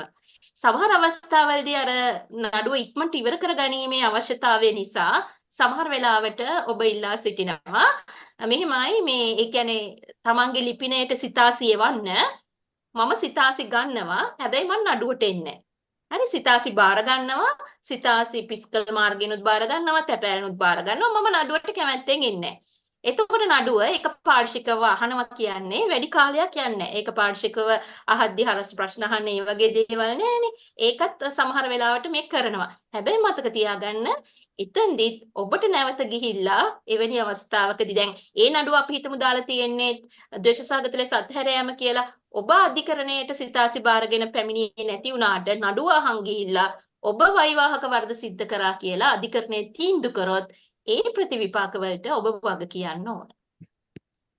බෙහෙවින්ම ස්තුතියි කතිකාචාර්යතුමියනි ඒ පිළිතුර සම්බන්ධයෙන් මහාචාර්යතුමිය වෙත අවසාන වශයෙන් පැනයක් යොමු කරන්න මම කැමතියි.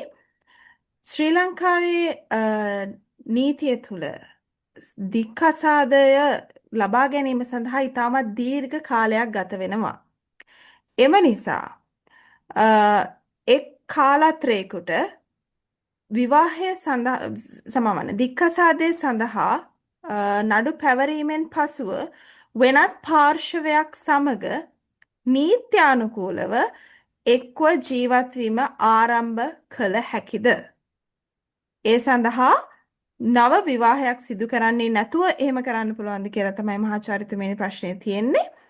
ඒ වගේම අදහස් දැක්වීමක් තියෙනවා ප්‍රේක්ෂකයන් තුලින් ඉන්දියානු නීතිය තුළ මේ සම්බන්ධ නව ප්‍රවණතා දකින්න පුළුවන් කියලත්. මහාචාර්යතුමියනි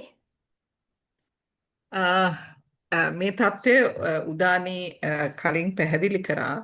දැන් සාමාන්‍ය නීතිය වුණත් උඩරට නීතිය යටතේ වුණත් දික්කසාද නඩුවක් පවරපු පමණින් ඒ දික්කසාදය නඩුවේ අවසාන නියත තීන්දුව නිකුත් කරන තුරු ඒ විවාහක යුවළගේ අතරේ තියෙන විවාහය තවදුරටත් වළංගු විවාහයක් හැටියටයි සැලකෙන්නේ.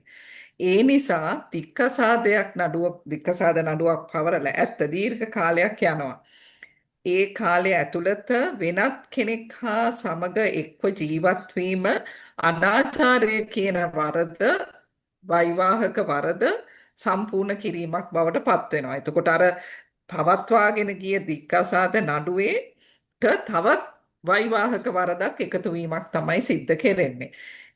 ඒ නිසා කලින් පැහැදිලි කරා වගේම දික්කසාද නඩුවක නියත තීන්දුව දෙනතුරු කිසිම ආකාරයකින් නිත්‍යානුකූලව වෙනත් පාර්ශවකරුවෙක් හා ඒ විවාහයේ පාර්ශවකරුවන් දෙදෙනාගෙන් එක්කෙනෙකුටවත් නිත්‍යානුකූලව එකට ජීවත් වෙන්න පුළුවන් කමක් නැහැ. එතකොට එවැනි සම්බන්ධයක් කරෝතින් එවැනි එකට ජීවත් වීම සිදු කරෝතින් අර කිව්වා වගේ අනාචාරයේ වෛවාහික වරද සිද්ධ කරනවා. ඒ වගේම තමයි මම මෙතනදී පොඩි එකතු කිරීමක් කරන්න ඕන. නියත තීන්දුවක් සහ නයිසයි ආඥාවක් සහ නියත තීන්දුවක් අතරේ කාලෙකදී වුණත් දෙවැනි විවාහයක් කරගත්තොත් ඒ විවාහයේ ද්විවිවාහය කියන වරදට දණ්ඩනීය වරදට අයිති වෙන වරදක් යටත් වෙන වරදක් වෙනවා. ඒ නිසා එවැනි දේවල් ශ්‍රී ලංකාවේ නීතිය යටතේ නිත්‍යානුකූලව සිදු කරන්න බෑ. ඇත්ත ඉන්දියාවේ නීතියේදී ඉන්දියාව තුළ ඉන්දියානු නීති පද්ධතිය ඇතුළේ විවාහය සහ දික්කසාදය සහ වෙනකුත් ඔය සමලිංගික සම්බන්ධතා ඒ වගේ ගොඩාක් දේවල් පිළිබඳව නීති ඉතාමත්ම මෑත ඉතිහාසයේදී ඉතාමත්ම වේගෙන් ප්‍රවර්ධනය වුණා සංශෝධනය වුණා. නමුත් ලංකාවේ විවාහය සහ දික්කසාදය පිළිබඳ නීතිය පිළිබඳව කාලාන්තරයක් තිස්සේ කිසිදු පිළිගත හැකි ප්‍රබල වෙනස් වීමක් සිදු වෙලා නැහැ. බෙහෙවින්ම ස්තුතියි මහාචාර්යතුමීනි ඔබගේ පිළිතුරට. ඉතින් ඒ අවසාන ප්‍රශ්නයත් සමග අපගේ මේ සූදානම මෙම වැඩසටහන නිමා කරන්නට. ඉතින් පුරා දෙහෝරාවකට ආසන්න කාලයක් තිස්සේ අප සමග රැඳෙමින් මෙම වැඩසටහන සාර්ථක කර ගැනීම සඳහා සම්පත්දායකත්වය ලබා දුන් නීති පීඨයේ පුද්ගල සහ තුලනාත්මක නීතිය පිළිබඳ වීනේත්‍රු මහාචාර්ය රෝස් විජේසේකර මැතිණිය සහ පුද්ගල සහ තුලනාත්මක නීති අධ්‍යනාංශයේ කතිකාචාර්ය උදානි ගම්මන්පිල මැතිණිය මෙන්ම ප්‍රේක්ෂක ඔබ සැමටත් මම පුද්ගල හා තුලනාත්මක නීති අධ්‍යනාංශය වෙනුවෙන් මගේ ගෞරවනීය ස්තුතිය පුද කර සිටිනවා. එසේම තවත් වෙවැනි වැඩසටහනකින් නුදුරේදීම ඔබ හමුවට පැමිණෙන බලාපොරොත්තුවෙන් අපි අදට සමුගන්නවා. සියලු දෙනාටම සුබ රාත්‍රියක්.